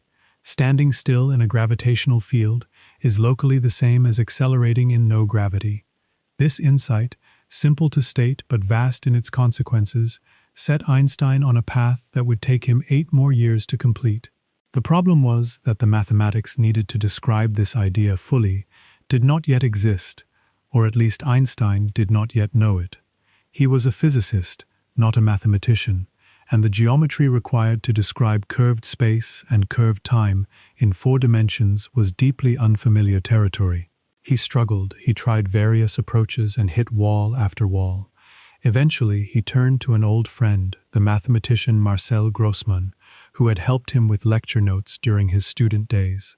Grossmann introduced Einstein to the work of earlier mathematicians, Bernhard Riemann, Gregorio Ricci-Curbastro, Tullio Levi-Civita, who had developed the tools of differential geometry, a branch of mathematics that deals with curved surfaces and curved spaces of any number of dimensions. These were the tools Einstein needed, and with Grossmann's help, he began the slow, difficult work of reshaping the physics of gravity into the language of curved geometry. The full theory of general relativity was published in November 1915, after a final, intense burst of work in which Einstein gave a series of lectures to the Prussian Academy of Sciences in Berlin, refining the equations week by week, correcting earlier mistakes, racing against the mathematician David Hilbert, who was closing in on the same equations from a different direction. The final form of the theory is captured in what are now called the Einstein field equations, and their central idea can be stated in plain language, even if the mathematics behind it requires years of training to manipulate fully. Here is that central idea, as simply as it can be said. Gravity is not a force pulling objects toward each other, the way Newton had described it for over 200 years. Gravity is the curvature of space-time itself, caused by the presence of mass and energy. Objects moving through curved space-time simply follow the straightest possible path available to them, a path called a geodesic. In flat space, a geodesic is a straight line, the path a free particle would naturally take if no forces were acting on it. But in curved space, a geodesic does not look straight at all from the outside. It looks like an orbit, it looks like a fall, it looks like the arc of a thrown ball. The object is not being pulled by a force, it is simply moving forward, as straight as the geometry allows, through a space-time that has been bent by the mass and energy sitting within it. This is worth repeating, because it is the idea that replaces Newton's entire conception of gravity, and it takes time to feel natural. The Earth does not orbit the Sun because the Sun reaches out across space with an invisible gravitational hand and pulls on it. The Sun's enormous mass curves the space-time around it, creating a kind of well, a dip in the geometry of the universe, and the Earth simply rolls along the inside of that curve, following the straightest path available, a geodesic, which to our eyes, watching from a distance, looks like a closed ellipse, an orbit. The Earth is not being forced into its orbit. It is following the natural, free-fall path through the curved space-time the Sun has created. It is moving as straight as it can, in a geometry that is not straight. The analogy that is usually offered to help picture this is the rubber sheet. Imagine a large, flat, taut rubber sheet, stretched out horizontally, representing space. Place a heavy bowling ball in the middle of it, and the sheet curves downward around that ball, forming a dip, a well, a depression in the surface. Now roll a smaller marble across the sheet. Instead of traveling in a straight line, the marble curves toward the bowling ball, following the slope of the dip, possibly even circling around it, before spiraling in. The marble is not being pulled by some invisible force, reaching out from the bowling ball. It is simply following the shape of the surface it is rolling on, which has been bent by the heavier object sitting in it. This is roughly the picture for gravity in general relativity. The bowling ball is a massive object like the Sun. The marble is a smaller object like a planet. The rubber sheet is space-time, and the curving path of the marble is an orbit. This analogy is genuinely helpful, but it is worth correcting one thing it gets wrong, because it is an easy misunderstanding to fall into. In the rubber sheet picture, it is the Earth's own gravity, pulling the bowling ball down into the sheet, that creates the dip in the first place. That is a bit circular. We are using gravity to explain gravity. In the real universe, there is no additional outside force pulling mass down into some pre-existing space. Mass and energy directly warp the geometry of space-time around them, not through any extra force, but as an intrinsic property of their presence. Space-time is not a sheet sitting in a larger room. It is the whole room. It is everything, and its curvature is not caused by something pulling on it from outside. It is caused by the mass and energy within it, as described precisely by the Einstein field equations. These equations describe a two-way relationship, a kind of continuous conversation between matter and geometry. Mass and energy tell space-time how to curve. The curvature of space-time tells mass and energy how to move. This is sometimes summarized in the physicist John Wheeler's memorable phrase, "Space-time tells matter how to move, matter tells space-time how to curve." It is a feedback loop, not a one-directional force reaching out from one object to grab another. The Earth moves through the curved space-time the Sun has created, and the Earth's own mass also curves space-time around it, which tells the Moon how to move, and so on, through every scale, from planets to galaxies to the entire universe. One of the clearest and most testable predictions of this new picture involves light itself. In Newton's theory, gravity was a force that acted on mass, and light, having no mass, should not be affected by gravity at all. A beam of light passing near the Sun should travel in a perfectly straight line, undeflected. But general relativity says something different. If space-time is curved by mass, then light, even though it has no mass, should still follow the curved geometry of the space it travels through. Its path should bend slightly as it passes near a very massive object, simply because the space it is moving through is curved, and light always takes the straightest possible path through whatever geometry it finds itself in. Newton's theory, if you pushed it a little, could also predict some bending of light near the Sun, by treating light as if it had a tiny effective mass, a kind of gravitational weight. But general relativity predicted almost exactly twice as much bending, because in general relativity, both space and time are curved together, and the time part of the curvature adds an equal contribution to the bending. doubling the effect compared to the Newtonian estimate. This prediction became testable, and the test became one of the most celebrated moments in the history of science. During a total solar eclipse, when the moon blocks the bright disk of the sun, stars that appear very close to the sun's edge in the sky become visible for a few precious minutes. If the sun's gravity bends the path of starlight, those stars should appear slightly shifted from their normal positions, because the light that reaches us from them has been curved around the sun on its way to our telescopes. The amount of shift is tiny, a fraction of a degree, but it is measurable with careful photography and careful comparison to the same stars' positions when the sun is not in the way, at a different time of year. In 1919, the British astronomer Arthur Eddington led an expedition to the island of Principe, off the coast of West Africa, and a second team went to Sobral in Brazil to photograph the solar eclipse of May 29th. Eddington was one of the few scientists in England who had fully grasped the importance of Einstein's new theory, even while the First World War was still raging and scientific communication between Germany and Britain was nearly impossible. He made the journey, set up his equipment, and waited. The day of the eclipse was cloudy, and for a tense stretch it seemed the whole effort might be wasted. But the clouds thinned just enough, the photographs were taken, and when the plates were developed and measured back in England, the bending of starlight matched Einstein's prediction, not Newton's. The shift was there, exactly where general relativity said it should be, almost exactly twice the Newtonian value.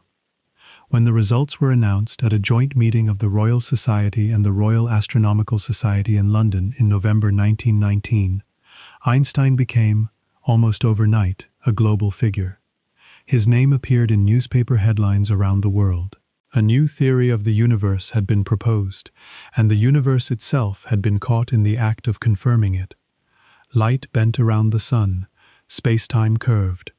Newton's old, reliable 200-year-old description of gravity had been shown to be an approximation, extraordinarily good in most circumstances, but not the final truth. The final truth, or at least the deepest truth we have so far, was weirder and more geometric, and it had been worked out, against all odds, by a patent clerk in Switzerland who had thought about a man falling off a roof and realized that gravity and acceleration are, at their root, the same thing. That is where we will pause for now, with the eclipse of 1919, with starlight bending around the darkened sun, with the first great confirmation of a theory that would go on to predict black holes and gravitational waves and the expansion of the universe itself. Let those images rest with you, the falling man and his floating keys, the rubber sheet curving under the weight of the bowling ball, the stars appearing slightly out of place during a few minutes of daytime darkness on a small island off the coast of Africa, all of it resting quietly in the dark with you, asking nothing, just waiting, just breathing, just there. Now let us move into the variations and extensions, the ways this core idea, curved space-time, plays out in different, more elaborate situations. The simple picture of a single heavy ball sitting on a rubber sheet is only the beginning. It captures the essence of the idea, that mass curves space and that curvature guides motion, but the real universe is richer and stranger than that single image can contain. General relativity, once the Einstein field equations were written down and understood, turned out to be a theory of extraordinary depth, a kind of engine for generating new physics, new predictions, new objects and phenomena that nobody had imagined before, and that took decades, in some cases a full century, to confirm. The first major extension involves what happens to space-time around an object that is not just heavy, but extremely, almost unthinkably dense, packed into a very small volume. In 1916, only months after Einstein published the final form of general relativity, a German physicist named Karl Schwarzschild found an exact mathematical solution to the Einstein field equations. He was serving on the Russian front during the First World War, doing physics in the intervals between military duties, and he managed to solve the equations for a specific, idealized case, the space-time curvature around a perfectly spherical, non-rotating mass. It was the simplest possible scenario after empty space itself, a single, still, symmetrical ball of matter sitting in an otherwise empty universe. What Schwarzschild found in his solution was startling. If you took a given amount of mass and compressed it into a small enough radius, smaller than a certain critical size that depends on the amount of mass, space-time would curve so severely that a kind of boundary would form, a surface of no return. Inside this boundary, the curvature becomes so extreme that all possible paths, every trajectory that anything could take, including light's path, lead only inward, further toward the center, and never back out. Not even light, moving at the universe's fixed maximum speed, can escape from within this boundary. It is trapped, forever, by the geometry of the space it is moving through. The boundary itself came to be called the event horizon, because no event that happens inside it can ever be seen from outside. No signal, no information, no light, nothing can cross the horizon going outward. It is a one-way door in the fabric of space-time. This object, this region of space-time so deeply curved that it cuts itself off from the rest of the universe, is what we now call a black hole. The name was not popularized until much later, in a 1967 lecture by the physicist John Wheeler, who used the phrase as a vivid shorthand for something that had previously been discussed under more technical, less memorable terms. But the idea itself was present, lurking in the mathematics, from the very beginning of general relativity. For decades, black holes were treated as a strange mathematical curiosity, an extreme edge case of the equations that probably did not correspond to anything that actually existed in nature. Einstein himself was skeptical that the conditions needed to form a black hole could ever arise in the real universe. The idea seemed too strange, too extreme, too much like something the equations produced when you pushed them beyond where they should reasonably apply.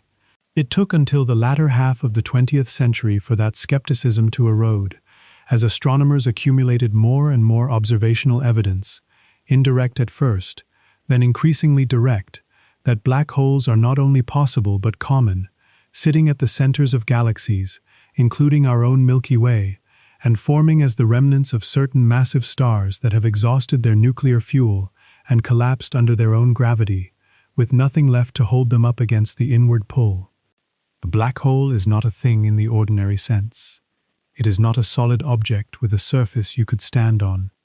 It is a region of space-time, a geometry, a shape that space and time have been forced into by the presence of an enormous amount of mass compressed into a very small volume. The event horizon is not a physical membrane. It is a boundary in the geometry, the point beyond which the curvature becomes so steep that even light cannot climb back out. If you were to fall toward a black hole, you would not notice anything special at the moment you crossed the event horizon. The local physics would feel normal. Your watch would still tick, your heart would still beat. But once inside, there would be no path back out, no direction you could point your spacecraft that would lead anywhere but further inward, because the geometry itself offers no outward direction anymore. All roads lead to the center. What happens at the very center of a black hole is a question that general relativity, on its own, cannot fully answer. The equations, taken at face value, predict that all the mass that formed the black hole collapses to a single point of infinite density and infinite curvature, a place where the mathematics breaks down and the quantities we use to describe space-time become meaningless. This is called a singularity. Most physicists suspect that the appearance of a singularity is a sign that general relativity is reaching the edge of where it applies, and that a more complete theory, one that incorporates quantum mechanics, would replace the singularity with something physically sensible, something finite, something we do not yet understand. But for now, the center of a black hole remains one of the genuine open frontiers in our understanding of the universe. A second major extension of general relativity involves what happens when massive objects do not simply sit still, but accelerate, move, change their configuration in ways that are not perfectly smooth and steady. Einstein himself predicted, in a 1916 paper, that accelerating masses should produce ripples in space-time itself. These ripples are waves of curvature, traveling outward at the speed of light, stretching and compressing space very slightly as they pass through it. They are called gravitational waves, and they are a direct consequence of the same equations that give us black holes and the bending of starlight and the orbits of planets. The idea is simple enough to picture. If you have a massive object sitting still, it curves the space-time around it, and that curvature stays constant over time, a static dip in the geometry. But if you take that massive object and shake it, move it back and forth rapidly, the curvature around it changes, and those changes ripple outward, like the ripples that spread across a pond when you drop a stone into it. The ripples travel at the speed of light, carrying energy away from the moving mass, and when they pass through other objects, they very slightly stretch and compress the space those objects occupy. A ring of particles, for example, would momentarily become an oval, stretched in one direction and squeezed in the perpendicular direction, then relax back, then stretch again, as the gravitational wave passed through. The effect is extraordinarily small. Even for the most violent events imaginable, two black holes spiraling into each other and merging, the stretching and compressing of space that reaches Earth is tinier than the width of an atomic nucleus. Einstein himself was skeptical at various points in his life about whether gravitational waves would ever be strong enough to actually detect, or whether they were a mathematical artifact that would never be observed. The challenge of measuring something so small, a change in distance of less than 1,000th of the diameter of a proton, over a path several kilometers long, seemed insurmountable for most of the 20th century. It took a full century of technological development and the dedicated effort of thousands of scientists and engineers before the first direct detection was made. In September 2015, an instrument called the Laser Interferometer Gravitational Wave Observatory, known as LIGO, with two enormous detectors, one in Washington State and one in Louisiana, detected a gravitational wave passing through the Earth. The wave had been produced more than 1 billion years ago, when two black holes, each tens of times the mass of our Sun, spiraled around each other faster and faster and finally merged into a single, larger black hole, releasing in that final fraction of a second more energy than all the stars in all the galaxies in the observable universe emit as light. That energy rippled outward in all directions at the speed of light, traveling for over 1 billion years across the expanding universe, growing fainter and fainter, until it reached our small planet and stretched the 4-kilometer arms of the LIGO detectors by a distance far smaller than the width of a single proton. And the detectors measured it. They caught the wave. They recorded its shape, its frequency, its duration, and the recorded signal matched exactly what general relativity predicted for two black holes spiraling into each other. The detection of gravitational waves opened a new way of observing the universe, a new kind of astronomy that does not rely on light at all. Light can be blocked by dust, absorbed by gas, scattered by the interstellar medium. Gravitational waves pass through everything, undisturbed, carrying information directly from the most violent events in the cosmos, the mergers of black holes, the collisions of neutron stars, perhaps someday the echoes of the very early universe itself. The 2017 Nobel Prize in Physics was awarded to 3 of the scientists central to the project, Rainer Weiss, Barry Barish, and Kip Thorne, for their roles in making the detection possible. A third major extension takes general relativity in a different direction, not inward toward smaller and denser objects, but outward toward the largest scales possible, the entire universe as a single system.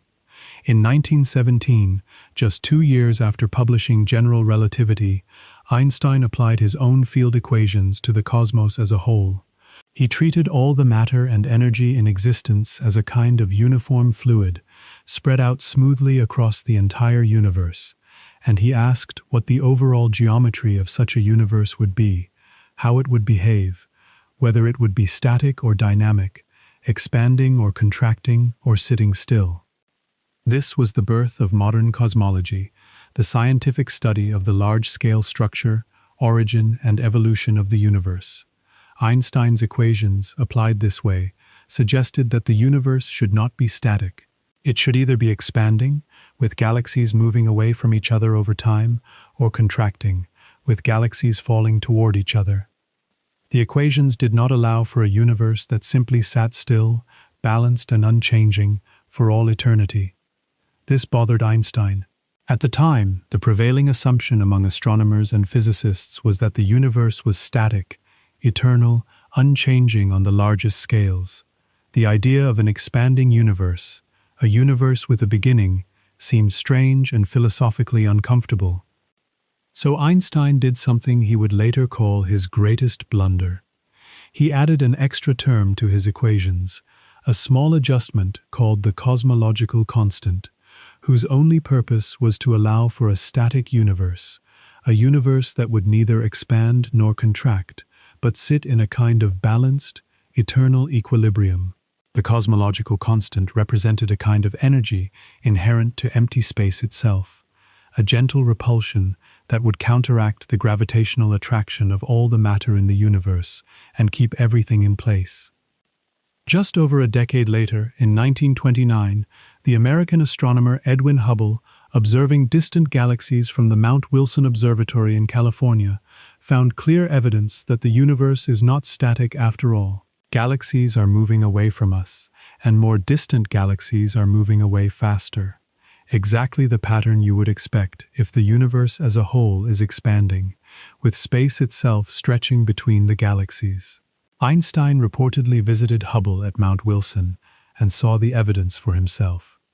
He called the cosmological constant his greatest blunder, a mistake he should never have introduced, an unnecessary complication added to force the equations to fit a preconception that turned out to be wrong.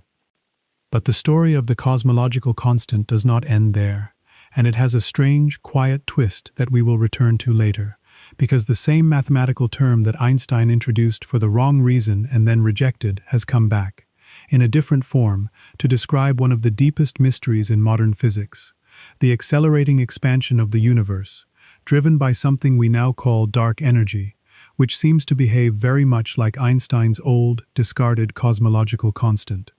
The blunder, it turned out, might not have been a blunder after all, just an idea that arrived too early, for the wrong reasons, and had to wait nearly a century for its real purpose to become clear. A fourth extension worth understanding involves what happens when masses rotate rather than sit still. The Schwarzschild solution, the first black hole solution, assumed a perfectly spherical, non-rotating mass, a physically unrealistic but mathematically simple starting point. Real objects rotate, planets spin, stars spin. Black holes, formed from the collapse of spinning stars, almost certainly spin too, sometimes at enormous speeds. In 1963, the New Zealand mathematician Roy Kerr found an exact solution to Einstein's equations, describing the spacetime around a rotating black hole, and the solution revealed a new kind of behavior. A rotating mass does not just curve spacetime around itself in a static way. It drags spacetime around with it, a phenomenon called frame dragging. Imagine a bowling ball spinning in a pool of honey. The honey near the ball gets pulled around in the direction of the spin, and anything floating in the honey would be swept along as well. A rotating black hole does something similar to the spacetime around it.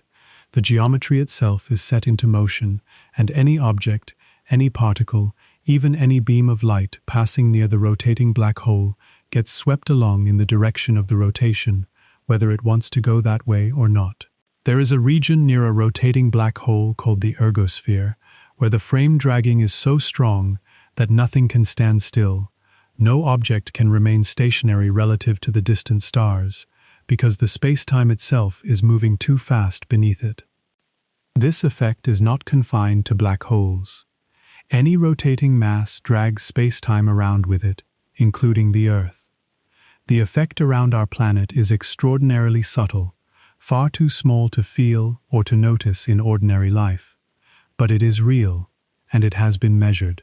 A satellite mission called Gravity Probe B, launched by NASA in 2004, carried 4 of the most perfectly spherical gyroscopes ever made into orbit around the Earth, and measured their orientation over more than a year. General relativity predicts that the Earth's rotation should very slightly drag the orientation of these gyroscopes, causing them to drift by a tiny but calculable amount. The measured drift matched the prediction, confirming frame dragging around a rotating planet, just as general relativity said it should. These four extensions, black holes, gravitational waves, the expanding universe, and frame dragging around rotating masses, are not separate, disconnected ideas. They are all consequences of the same underlying theory, the same set of field equations that Einstein published in November 1915. They show that general relativity is not just a replacement for Newton's theory of gravity, a better way to calculate orbits and tides. It is a generative theory, a theory that keeps producing new physics, new phenomena, new objects that nobody had imagined before the equations were written down, and that turn out, when we finally look with instruments sensitive enough to see them, to be real features of the universe we live in. Let these ideas settle for a moment. A region of space-time so curved that light cannot escape it, predicted by a soldier doing physics on the Russian front. Ripples in the geometry of the universe, detected a century later by lasers measuring shifts smaller than a proton. The entire cosmos expanding, its history written in the motion of distant galaxies. The Earth itself dragging space around it as it spins, measured by the most precise gyroscopes ever built. All of it flowing from the same deep insight, that gravity is not a force, but the shape of space-time, and that shape responds to whatever mass and energy are present. The universe is not a collection of objects moving through a fixed, empty stage. It is a single, unified, flexible fabric, curving and rippling and dragging and expanding, and everything in it, every star, every planet, every photon, every person lying still in the dark, is part of that same continuous geometry, moving along the paths it allows, shaped by the mass around it, shaping it in return. Now let us turn to where all of this actually lives in the world around you. Tonight, quietly, whether you have ever thought about it or not. Relativity can feel like a set of ideas that belong to the very large and the very fast and the very far away, to black holes and gravitational waves and the expanding universe, things that happen out there, in deep space, in places and at scales that have nothing to do with the ordinary quiet of a dark room. But that impression is not quite right. Relativity is not just a theory of the cosmos, it is a theory of the here and now, running silently underneath some of the most ordinary, everyday things you rely on without a second thought. Your phone, if you have used a map or navigation app recently, if you have watched a small blue dot move along a street grid and told you where you are and which way to turn, has been quietly relying on both special and general relativity to do its job. The Global Positioning System, GPS, is a network of satellites orbiting roughly 20,000 kilometers above the surface of the Earth. There are about 30 of them, spread out in carefully arranged orbits so that at any moment, from any point on the ground, at least 4 are visible in the sky. Each satellite carries an atomic clock of extraordinary precision, a clock that measures time to within a few billionths of a second. Your phone listens for the signals these satellites broadcast, signals that carry a timestamp and information about the satellite's position. By comparing the arrival times of signals from several different satellites, your phone can calculate how far away each satellite is, and from those distances, it can triangulate your position on the Earth's surface, often to within a few meters. This entire system depends on time. The signals travel at the speed of light, and a timing error of just 1 microsecond, 1 millionth of a second, translates to a position error of about 300 meters.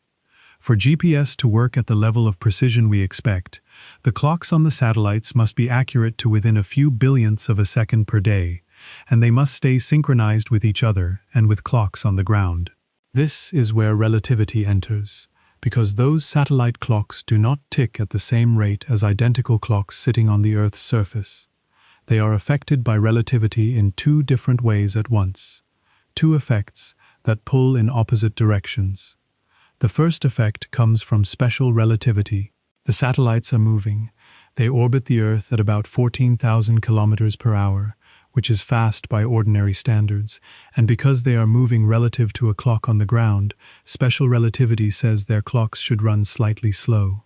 This is the time dilation we spent time with earlier, the light clock bouncing diagonally in the moving spaceship. The faster you move relative to another observer, the slower your clock ticks from that observer's point of view. For the GPS satellites, the speed they travel at causes their clocks to lose about 7 microseconds per day compared to ground clocks, 7 millionths of a second. It sounds tiny, and it is, but for a system that relies on billionth of a second precision, it is enormous. The second effect comes from general relativity, and it pulls in the opposite direction. The satellites are far from the Earth's surface, 20,000 kilometers up, much farther from the center of the Earth than you are right now, lying in your bed. And general relativity tells us that gravity affects the rate at which time passes. The stronger the gravitational field, the more deeply you are embedded in the curved spacetime near a large mass. The slower your clock ticks relative to a clock that is farther away, in a region of weaker gravity. This is gravitational time dilation.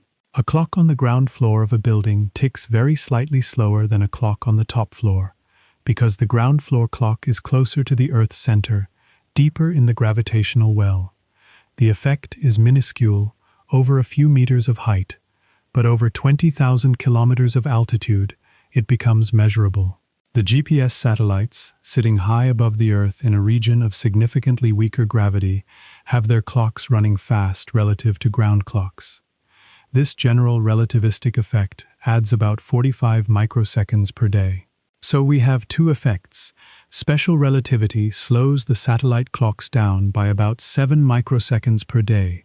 General relativity speeds them up by about 45 microseconds per day. They do not cancel out.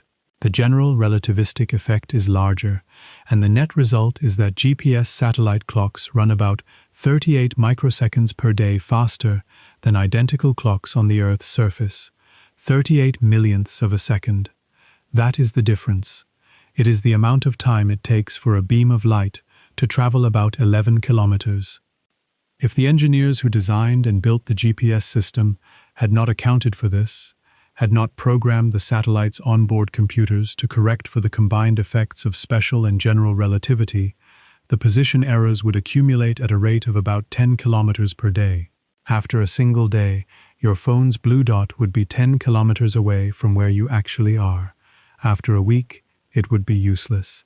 After a month, it would be worse than guessing.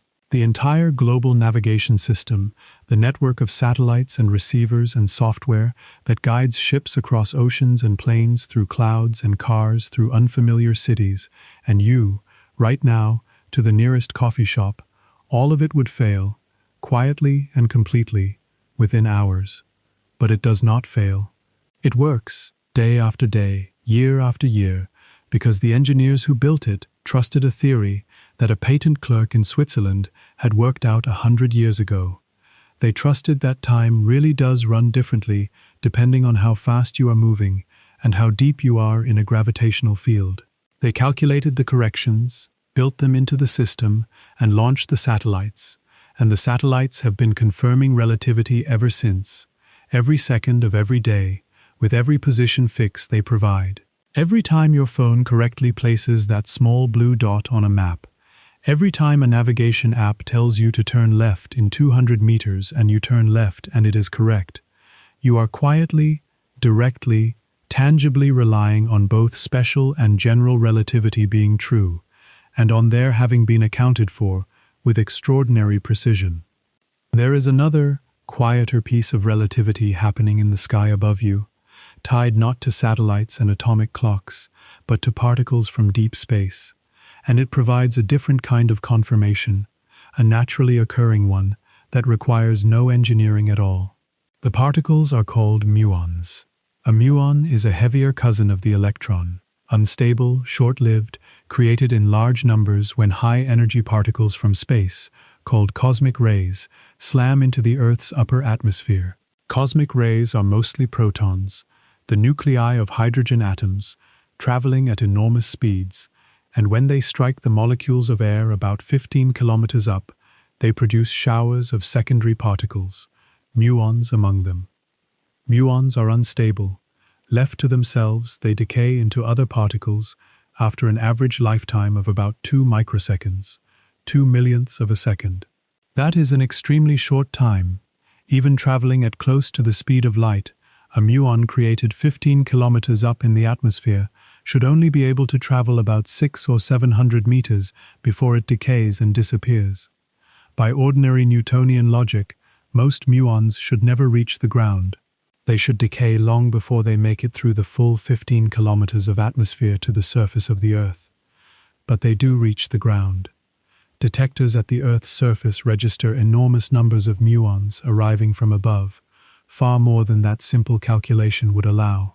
If you hold out your hand, a muon passes through it roughly once per second. They are raining down on you constantly, passing through your body, through the walls of your room, through the earth beneath you, a steady, silent shower of particles that should not, by ordinary logic, survive the trip. The resolution is time dilation. From our point of view, on the ground, watching these muons streak downward at very close to the speed of light, their internal clocks, the physical process that governs their decay, are running slow, stretched out by relativistic time dilation. The 2 microseconds of the muon's lifetime, measured in our frame, last much longer, long enough for the muon to travel the full 15 kilometers to the ground before it decays. Time, for the muon, is passing more slowly relative to our clocks, and that extra time, from our perspective, is what allows it to survive. But here is the elegant part, the part that shows how the different pieces of relativity fit together into a single consistent whole. From the muon's own point of view, if it could have one, its clock is not running slow at all. It ticks at its normal rate, and it decays after its normal 2 microseconds. But from the muon's perspective, the 15 kilometers of atmosphere is not 15 kilometers long. The atmosphere, rushing toward the muon at nearly the speed of light, is dramatically shortened by length contraction. The distance it has to travel to reach the ground is compressed to just a few hundred meters, easily short enough to cross before the muon decays. Both descriptions, stretch time from our frame and contracted distance from the muon's frame, correctly predict the same observed result. More muons reach the ground than old-fashioned Newtonian physics would ever allow. The muon does not care which description you use. The universe simply arranges itself, flexing time and space as needed, to produce a consistent outcome. This is not a laboratory experiment. It is not a thought experiment. It is a natural phenomenon, happening continuously in the atmosphere above you, day and night, summer and winter, whether anyone is watching or not.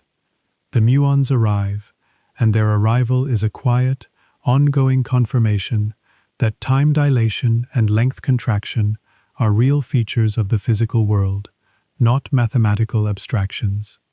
Even the light reaching your eyes tonight, from any lamp in your room, or from stars outside your window if you have a window and the curtains are open, is fundamentally shaped by relativity. Light, being massless, moves through space-time along the straightest possible paths, the geodesics, and those paths are dictated entirely by the geometry of the space-time they travel through. The light from a lamp bends imperceptibly in the gentle gravitational field of the Earth. The light from a distant star bends around intervening galaxies on its way to us, producing the arcs and rings and multiple images that telescopes photograph in deep-field observations. Light is the messenger, and the message it carries is shaped, always, by the curvature of the medium it travels through, which is space-time itself. Even in medicine, in hospitals, in the quiet hum of diagnostic imaging machines, relativity is present. A PET scanner, a common type of medical imaging device used to detect cancer and map brain activity and study the workings of the living body, relies directly on Einstein's mass-energy relationship. The scanner works by introducing a small amount of a radioactive tracer into the body, a substance that emits particles called positrons. A positron is a form of antimatter, the antimatter counterpart of an electron. When a positron meets an ordinary electron in the body, the two annihilate each other. Their combined mass converts entirely into energy, in the form of two photons of light that fly off in opposite directions with a precise, predictable energy. That energy is calculated directly from Einstein's mass-energy relation. The scanner detects these pairs of photons, traces their paths back to their origin, and builds a three-dimensional map of where the tracer has accumulated in the body. Every PET scan, every image of a tumor or a brain at work, is a direct application of the idea that mass and energy are two forms of the same underlying quantity, the idea Einstein wrote down in that short paper in 1905. Relativity is not a remote theory. It is woven into the fabric of daily life, quietly, unobtrusively, reliably. The phone on your nightstand, if it has ever shown you a map, has used it. The sky above you, if you could see the muons raining down, would show it to you. The light in your room travels along paths shaped by it. The hospitals in your city use machines built on it. The universe, at every scale from the subatomic to the cosmic, obeys its rules, and those rules have been tested and confirmed so many times, in so many different ways, that they have passed from radical speculation to settled, trusted infrastructure. Engineers build systems on top of them. Doctors use them to see inside the body. You use them every time you ask your phone where you are, and it answers correctly. Let that settle for a moment. The bending of time by gravity, the slowing of clocks by motion, the equivalence of mass and energy, these are not abstractions. They are facts about the world, as real and as reliable as the floor beneath your bed and the roof above your head. And they are running, right now, underneath the quiet surface of your night, holding up the small blue dot on the map, guiding the muons to the ground, shaping the light that reaches your eyes if they happen to be open. You do not need to think about any of it. It does not need your attention. It simply works, whether you are awake to notice or not. Now, let us turn gently to the harder questions, the parts that even physicists still find strange or unresolved, a century and more after Einstein's original work. Relativity is not a finished story. It is not a closed book, settled in every particular, with nothing left to puzzle over. It is a living theory, extraordinarily successful in the domains where it has been tested, but also pointing, quietly and persistently, toward places where it cannot be the final word. The open questions are not failures of the theory. They are signs of its depth, indications that there is more to understand, deeper layers that we have not yet reached. The most significant open problem is the relationship, or rather the current lack of a clean relationship, between general relativity and quantum mechanics. These are the two great pillars of modern physics. Quantum mechanics describes how matter and energy behave at extremely small scales, the world of atoms and particles and the subatomic realm. General relativity describes how matter and energy behave at extremely large scales, the world of stars and galaxies and the expanding universe. Both theories are extraordinarily successful within their own domains. Quantum mechanics predicts the behavior of electrons and photons and quarks with a precision that has been tested to more decimal places than almost any other theory in the history of science. General relativity predicts the orbits of planets and the bending of light and the expansion of the universe with equal precision. They are both, in their respective realms, triumphs of human understanding. But they do not fit together. They rest on different underlying assumptions about the nature of space, time, and reality itself. Quantum mechanics describes a world of probabilities and superpositions and entanglement, a world where particles do not have definite positions until they are measured, where the act of observation plays a fundamental role, where the universe at its smallest scales is a kind of shifting, probabilistic foam. General relativity describes a world of smooth, continuous curvature, a definite geometry, a space-time that is precisely determined by the distribution of mass and energy. The two mathematical frameworks are built on different foundations, and when physicists try to apply both theories to the same extreme situation, the mathematics breaks down.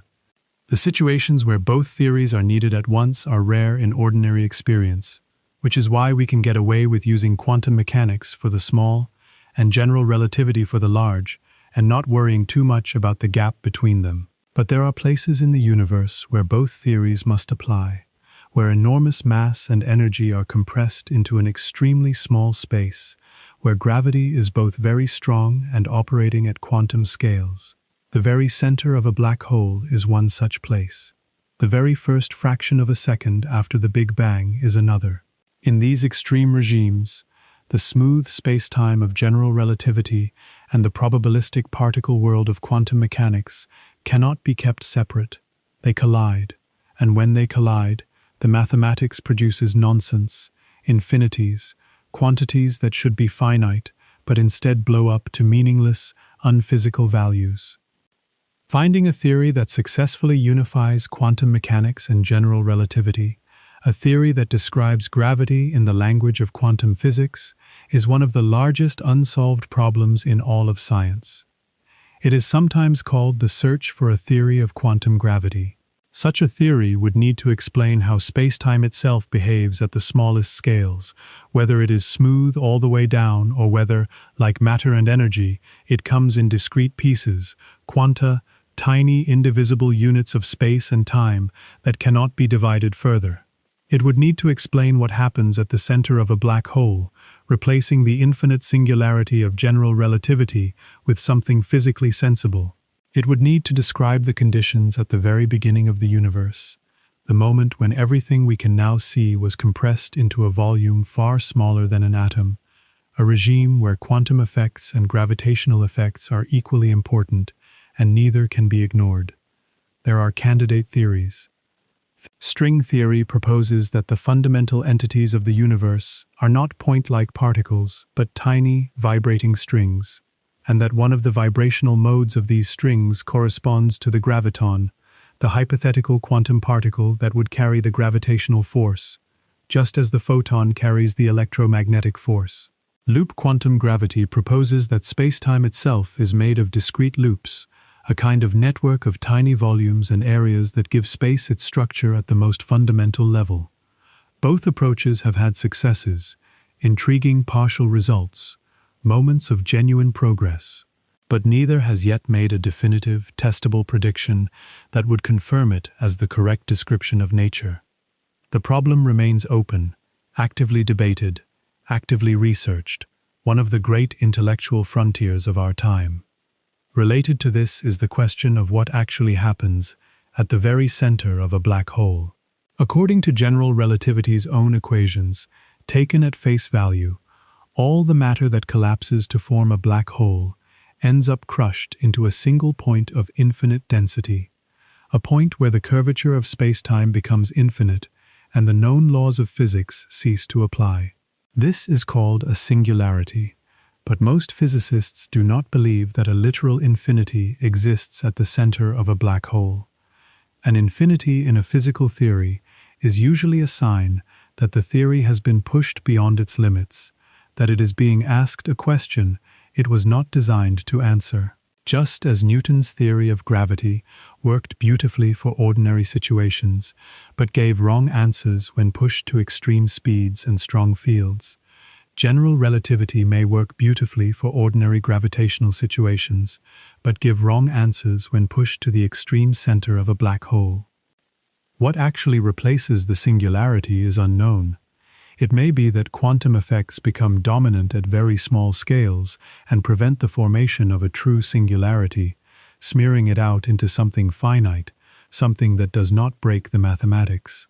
It may be that time and space themselves change their nature at the center of a black hole, transitioning into something we do not yet have the concepts to describe.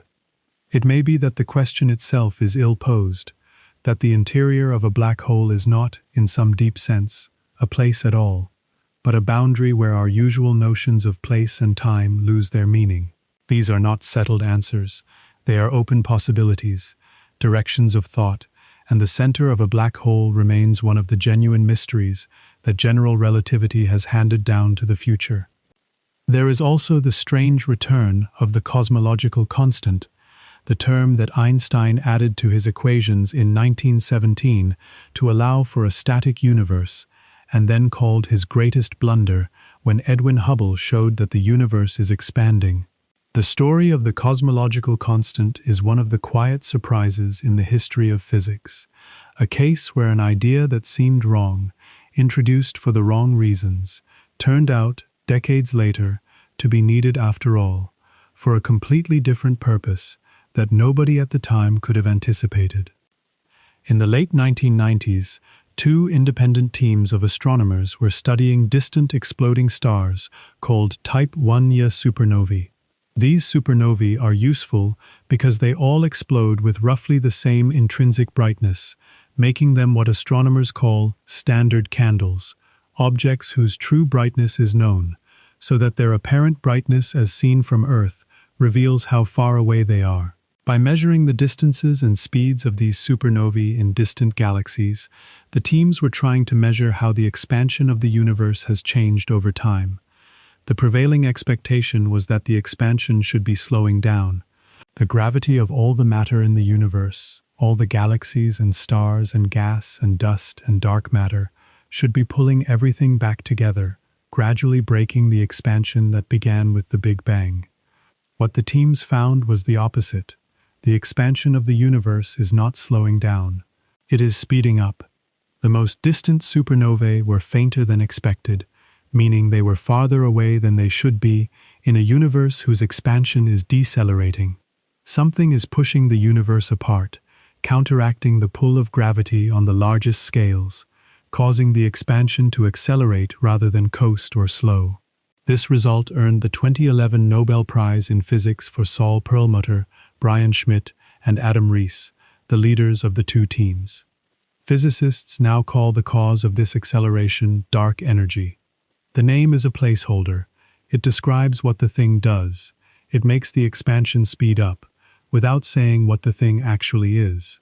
And mathematically, at least so far, dark energy behaves very much like Einstein's old cosmological constant, a kind of energy inherent to empty space itself, a gentle, persistent repulsion that does not dilute as the universe expands, because it is a property of space itself, and as space grows, more of it comes into being. The cosmological constant, the term Einstein introduced to keep the universe static and then rejected when the universe turned out to be expanding, has returned as the leading candidate to explain why that expansion is accelerating. What dark energy actually is, at a deeper physical level, remains completely unknown. It is one of the largest mysteries in modern physics. Current measurements indicate that dark energy makes up roughly 70% of the total energy content of the universe. 70%. The ordinary matter that makes up stars and planets and galaxies and you and me and everything we have ever seen or touched accounts for only about 5%. Another 25% or so is dark matter, a different kind of unseen substance that does not emit or absorb light, but reveals itself through its gravitational effects on galaxies and galaxy clusters. And the remaining 70% is this mysterious, accelerating something, this dark energy, whose nature nobody can yet explain with any confidence.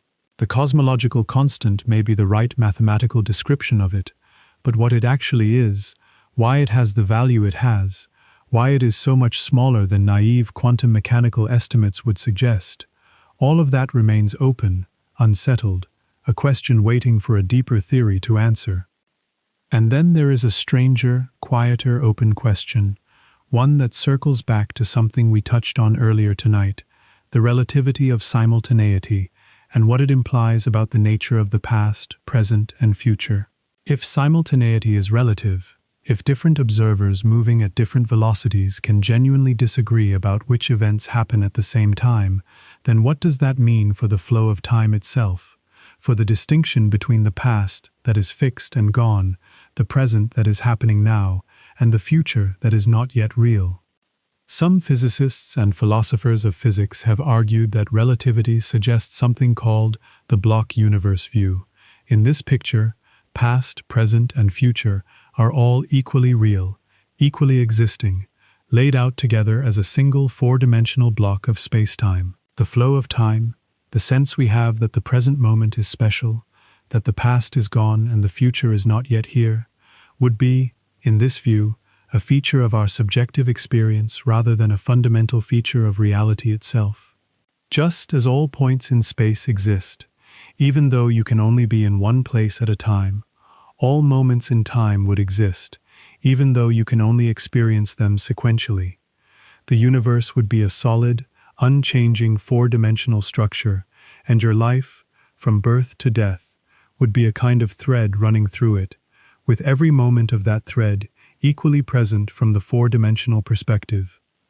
This is not a settled scientific conclusion, it is a philosophical interpretation, a way of thinking about what the mathematics of relativity might imply about the deep nature of time. There are other interpretations. Some argue that the block universe view takes the mathematics too literally, that relativity does not require the past and future to be equally real, only that simultaneity is relative. Some argue that a proper theory of quantum gravity, when we find it, will restore a notion of genuine temporal becoming, a real flow of time that is not just a subjective illusion. The question remains open, actively debated, one of the more quietly unsettling ideas that relativity leaves us with, a question not just about how the universe works, but about what kind of thing we are, moving through it, experiencing time as a flow, while the mathematics suggests it might be something else entirely. These open questions, the unification of gravity and quantum mechanics, the nature of the singularity at the center of a black hole, the mystery of dark energy, the puzzle of time's flow and the block universe, are not weaknesses of relativity, they are the opposite. They are signs that relativity is a deep enough theory to point beyond itself, to reveal the edges of its own applicability, to pose questions that will require new physics, new mathematics, new ways of thinking to answer. A theory that answered everything and left no questions behind would be a dead end. Relativity is not a dead end, it is a doorway, and some of the doors it has opened are still waiting, a century later, for someone to walk through them. Let that rest with you for a moment. The universe is still, in many ways, unknown. The theory that explains so much, from the bending of starlight to the ticking of GPS clocks, also points toward mysteries it cannot yet resolve. That is not a flaw. It is the natural shape of understanding, a circle of light that grows larger over time, but always has an edge, always has a region just beyond it where the light has not yet reached. And that edge, that darkness just beyond the known, is not something to be anxious about. It is something to be curious about when curiosity returns. For now, it is enough to know that the edge is there and that the light is still spreading. By now, you may have drifted in and out a few times. That is exactly right. That is the point of this. There is nothing to catch up on. Nothing has been lost. Everything has been settling quietly, whether you were following closely or not, and your body has been resting the whole time, regardless of what your mind was doing. The words have been here, soft and steady, and they will still be here if you drift back toward them, and they will not mind if you do not. Sleep and waking are not enemies. They are two states of the same quiet body, and both are welcome here. If you were to hold all of tonight in one image, if you were to gather up everything we have wandered through and let it rest in a single picture behind your closed eyes, it would be this. Spacetime is not a stage that things happen on. It is not a fixed, empty platform, built in advance and waiting for the actors to arrive. It is a fabric, flexible, responsive, shaped by whatever mass and energy exists within it. And everything that moves, every planet, every beam of light, every satellite, every falling leaf, every breath you take, is simply following the shape of that fabric, tracing the straightest path available in a geometry that is never quite flat. The universe is not a collection of objects moving through a pre-existing space. It is a single, unified, four-dimensional whole, and every part of it is connected to every other part through the geometry they create together. Time is not a single universal drumbeat, ticking the same for everyone, everywhere. It is not a steady river flowing at the same rate through all of space. It is something each observer carries with them, personally, shaped by how fast they are moving and how deep they sit in a gravitational well. If you are moving fast relative to someone else, your time and their time diverge. If you are deeper in a gravitational field than someone else, your time and their time diverge. And two people can each correctly measure the other's time as running slow, without either of them being wrong, because there was never one true, absolute clock to compare against in the first place. Newton's old idea of a single universal time, ticking the same for everyone, everywhere, turned out to be a useful approximation, good enough for ordinary life, good enough for cannonballs and pendulums and the orbits of planets, but not the deep truth. The deep truth is that time is relative, personal, shaped by motion and gravity, and there is no single now that spans the universe. Light holds a uniquely central position in this fabric. It always moves at the same fixed speed for absolutely everyone, no matter how fast they are moving or which direction they are facing. It is the one speed that does not add, the one velocity that is invariant, the fixed point around which everything else adjusts. And it is that one, single, unbending fact, measured almost by accident in a basement laboratory in Cleveland in 1887 by two men who were looking for something else entirely, that forces everything else to bend around it. Distance, duration, even the idea of things happening at the same time, all of these flex and shift so that light's speed can stay constant. The universe, at its deepest level, is arranged around that single fixed point. Light does not bend to fit space and time. Space and time bend to accommodate light. Mass and energy are not two separate things. They are two expressions of the same underlying quantity, two faces of the same deeper reality. What we call mass can become energy. What we call energy can become mass. They are convertible, interchangeable, linked by a factor that involves the speed of light multiplied by itself, a number so large that a tiny amount of mass corresponds to a vast amount of energy. This is why the sun shines. This is why nuclear reactions release so much more power than chemical ones. This is why nothing with mass can ever reach the speed of light, because as you push a massive object faster and faster, the energy you put in increasingly goes into making it more massive rather than making it quicker, and to reach the speed of light would require infinite energy. The speed of light is not just a very fast speed. It is a hard boundary, a limit built into the geometry of spacetime, and the fact that light has no mass is precisely why it can travel at that limit, and why nothing with mass ever can. Gravity is not a force pulling objects toward each other across empty space. It is the shape of space itself, curved by whatever mass and energy sit within it. The Earth does not orbit the Sun because the Sun reaches out with an invisible hand and pulls on it. The Sun curves the space-time around it, and the Earth simply follows the straightest possible path through that curved geometry, a geodesic, which to our eyes looks like a closed ellipse, an orbit. The Moon orbits the Earth for the same reason. An apple falls from a tree for the same reason. Your own body is held gently against your bed for the same reason. Not because a force is pulling you down, but because the mass of the Earth has curved the space-time you are resting in, and your body is following the natural path through that curve, a path that the solid surface of the bed interrupts, giving you the sensation of weight. Weight is the feeling of being prevented from following your natural free-fall path through curved space-time. The curve is real, the geometry is real, and it is shaped by every mass, every planet, every star, every galaxy, every person, every quiet breath in the dark. And 100 years after a patent clerk in Switzerland first wrote these ideas down, working in his spare hours at a small desk in a modest apartment, they are running quietly, continuously, correctly, underneath the phone resting near you right now. That phone, if it has ever shown you a map, if it has ever placed a small blue dot on a street grid and told you where you are, has been relying on both special and general relativity to do so. The satellites that make that blue dot possible are moving fast enough that their clocks run slow, and they are far enough from the Earth's gravity that their clocks run fast. These two effects do not cancel out. They compete, and the gravity effect wins, and the net result is a difference of 38 microseconds per day. Tiny, almost nothing, but if the engineers who built the GPS system had not corrected for it, had not trusted a 100-year-old theory enough to build it into the satellite's onboard computers, the position errors would accumulate at 10 kilometers per day, and the whole system would be useless within hours.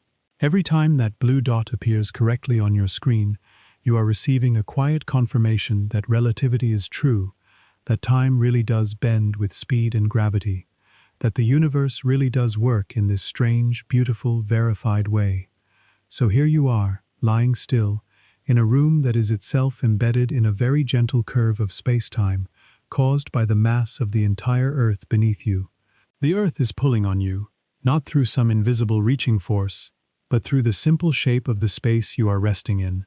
Your own body, right now, is aging at a rate that depends, in a small but entirely real way, on your position in that curve, on how far you are from the Earth's center.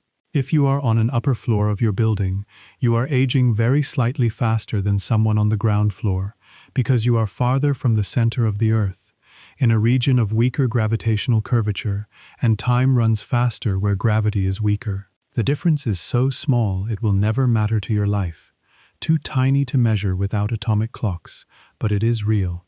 It is happening. Your body, your cells, your heartbeat, all of it is keeping time at a rate set partly by the mass of the planet beneath you. And that same fact, that gravity bends time, is corrected for every day, thousands of kilometers overhead, in the satellites that make your phone's map work. The engineers who designed the GPS system calculated the correction in advance, trusted it completely, built it into the satellites, and launched them into orbit, and they have never once been wrong. The theory that began with a man imagining a ship below deck, that grew through a man falling off a roof and realizing that gravity and acceleration are the same thing, that was tested with starlight bending around a darkened sun during an eclipse off the coast of Africa, that predicted black holes and gravitational waves and the expanding universe. That theory is running, right now, underneath the quiet surface of your night, keeping a small blue dot accurate to within a few meters, and it has never failed. The light in your room tonight, if there is any left on, is moving at the one fixed speed the entire universe agrees on, the speed that everything else bends around to accommodate.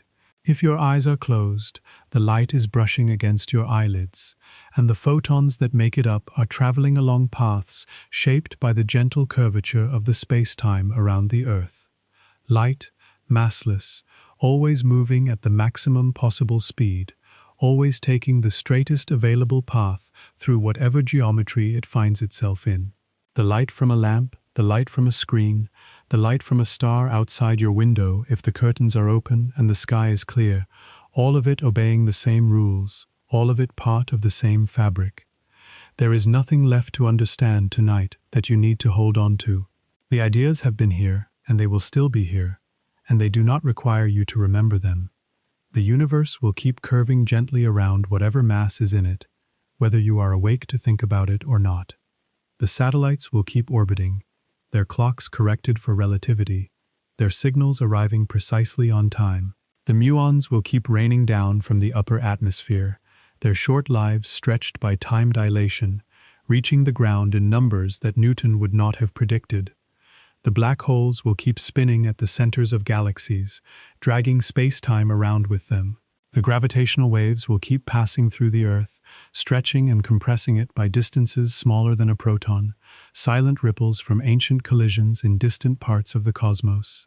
And your own slow breathing, right now, is happening inside that same curve, that same flexible, responsive, four-dimensional fabric. Every breath you take is a small motion through space-time, a small geodesic, a small free-fall path through the geometry shaped by the Earth beneath you. Your body knows how to do this without being told. It has been doing it your whole life. It does not need you to understand relativity to keep breathing, to keep resting, to keep drifting towards sleep. The physics takes care of itself. The universe does not need your attention to continue. It simply continues, and you are part of it, whether you are thinking about it or not. So let yourself sink a little deeper into the curve. Let the weight of your body be held by the bed, which is held by the floor, which is held by the earth, which is moving through the curved space-time of the sun, which is moving through the curved space-time of the galaxy, which is moving through the expanding universe, which is filled with dark energy and dark matter, and the afterglow of the Big Bang, and the quiet ripples of gravitational waves from 1 billion years ago. All of it is connected, all of it is one fabric, and you are in it, resting, breathing, unhurried, unmeasured, needing nothing more from you than rest. The story of relativity is the story of how that fabric works, and it has been told, and it will still be here tomorrow, and the day after, and for as long as there are minds to wonder about it. But right now, in this moment, there is nothing left to do except be still, and breathe, and let the universe curve gently around you while you sleep. By now you may have drifted in and out a few times. That is exactly right. That is the point of this. There is nothing to catch up on. Nothing has been lost.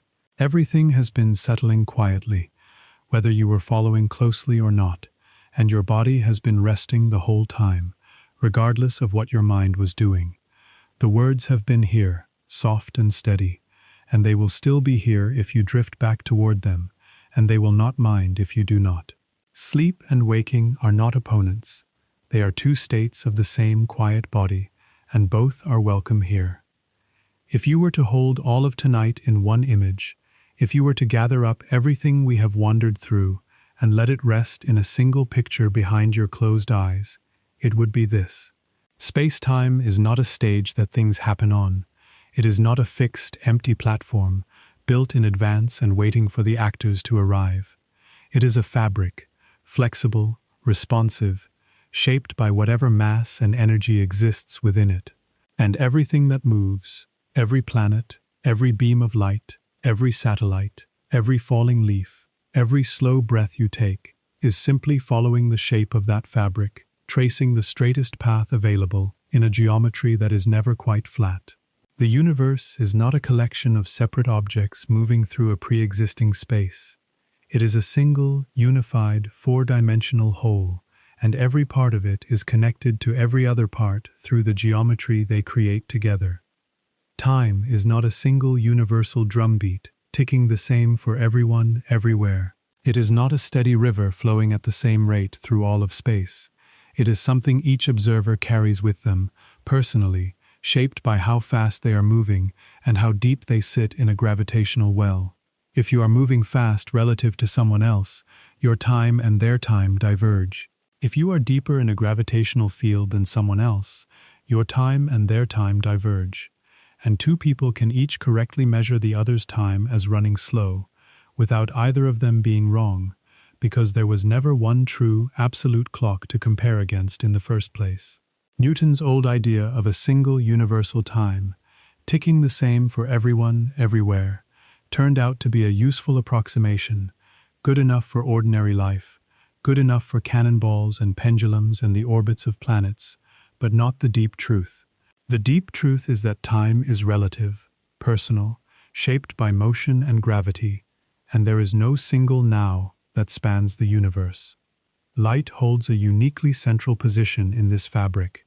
It always moves at the same fixed speed for absolutely everyone, no matter how fast they are moving or which direction they are facing. It is the one speed that does not add, the one velocity that is invariant, the fixed point around which everything else adjusts. And it is that one, single, unbending fact, measured almost by accident in a basement laboratory in Cleveland in 1887 by two men who were looking for something else entirely, that forces everything else to bend around it. Distance, duration, even the idea of things happening at the same time, all of these flex and shift so that light's speed can stay constant. The universe, at its deepest level, is arranged around that single fixed point. Light does not bend to fit space and time. Space and time bend to accommodate light. Mass and energy are not two separate things. They are two expressions of the same underlying quantity, two faces of the same deeper reality. What we call mass can become energy. What we call energy can become mass. They are convertible, interchangeable, linked by a factor that involves the speed of light multiplied by itself, a number so large that a tiny amount of mass corresponds to a vast amount of energy. This is why the sun shines. This is why nuclear reactions release so much more power than chemical ones. This is why nothing with mass can ever reach the speed of light, because as you push a massive object faster and faster, the energy you put in increasingly goes into making it more massive rather than making it quicker, and to reach the speed of light would require infinite energy. The speed of light is not just a very fast speed. It is a hard boundary, a limit built into the geometry of spacetime, and the fact that light has no mass is precisely why it can travel at that limit, and why nothing with mass ever can. Gravity is not a force pulling objects toward each other across empty space.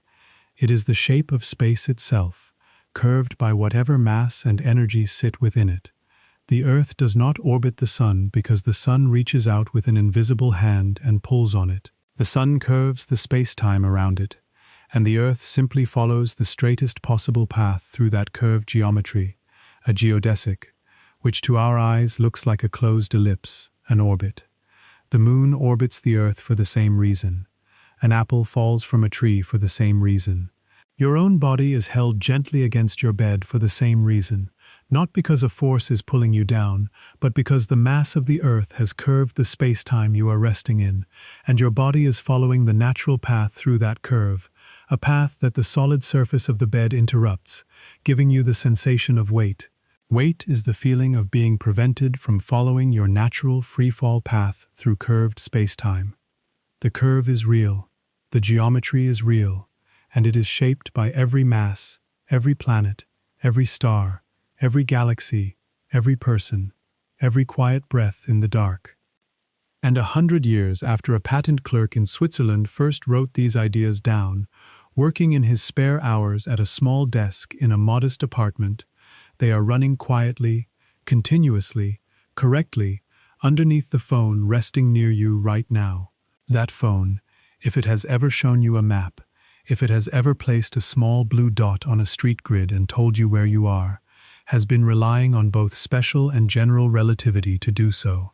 The satellites that make that blue dot possible are moving fast enough that their clocks run slow, and they are far enough from the Earth's gravity that their clocks run fast. These two effects do not cancel out. They compete, and the gravity effect wins, and the net result is a difference of 38 microseconds per day. Tiny, almost nothing, but if the engineers who built the GPS system had not corrected for it, had not trusted a 100-year-old theory enough to build it into the satellite's onboard computers, the position errors would accumulate at 10 kilometers per day, and the whole system would be useless within hours.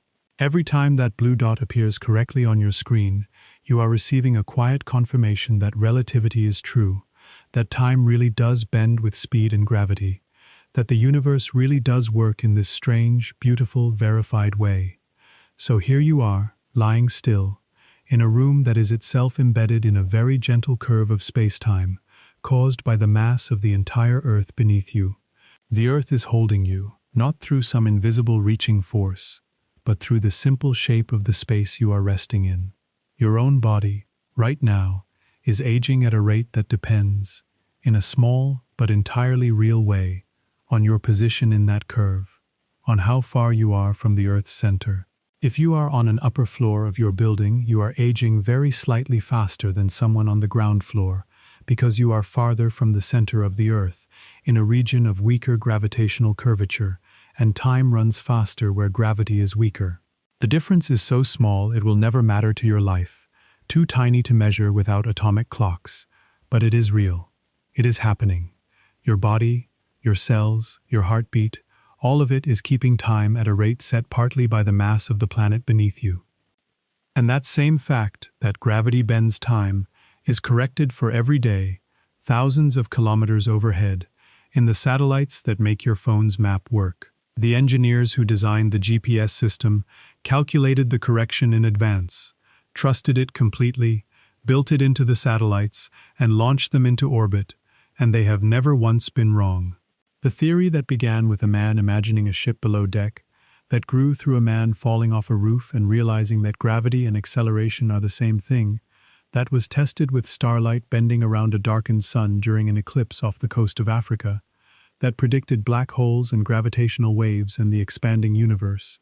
That theory is running, right now, underneath the quiet surface of your night, keeping a small blue dot accurate to within a few meters, and it has never failed. The light in your room tonight, if there is any left on, is moving at the one fixed speed the entire universe agrees on, the speed that everything else bends around to accommodate. If your eyes are closed, the light is brushing against your eyelids, and the photons that make it up are traveling along paths shaped by the gentle curvature of the space-time around the Earth.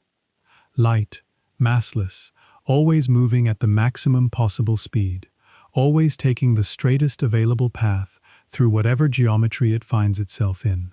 The light from a lamp, the light from a screen, the light from a star outside your window if the curtains are open and the sky is clear, all of it obeying the same rules, all of it part of the same fabric. There is nothing left to understand tonight that you need to hold on to. The ideas have been here, and they will still be here, and they do not require you to remember them. The universe will keep curving gently around whatever mass is in it, whether you are awake to think about it or not. The satellites will keep orbiting, their clocks corrected for relativity, their signals arriving precisely on time.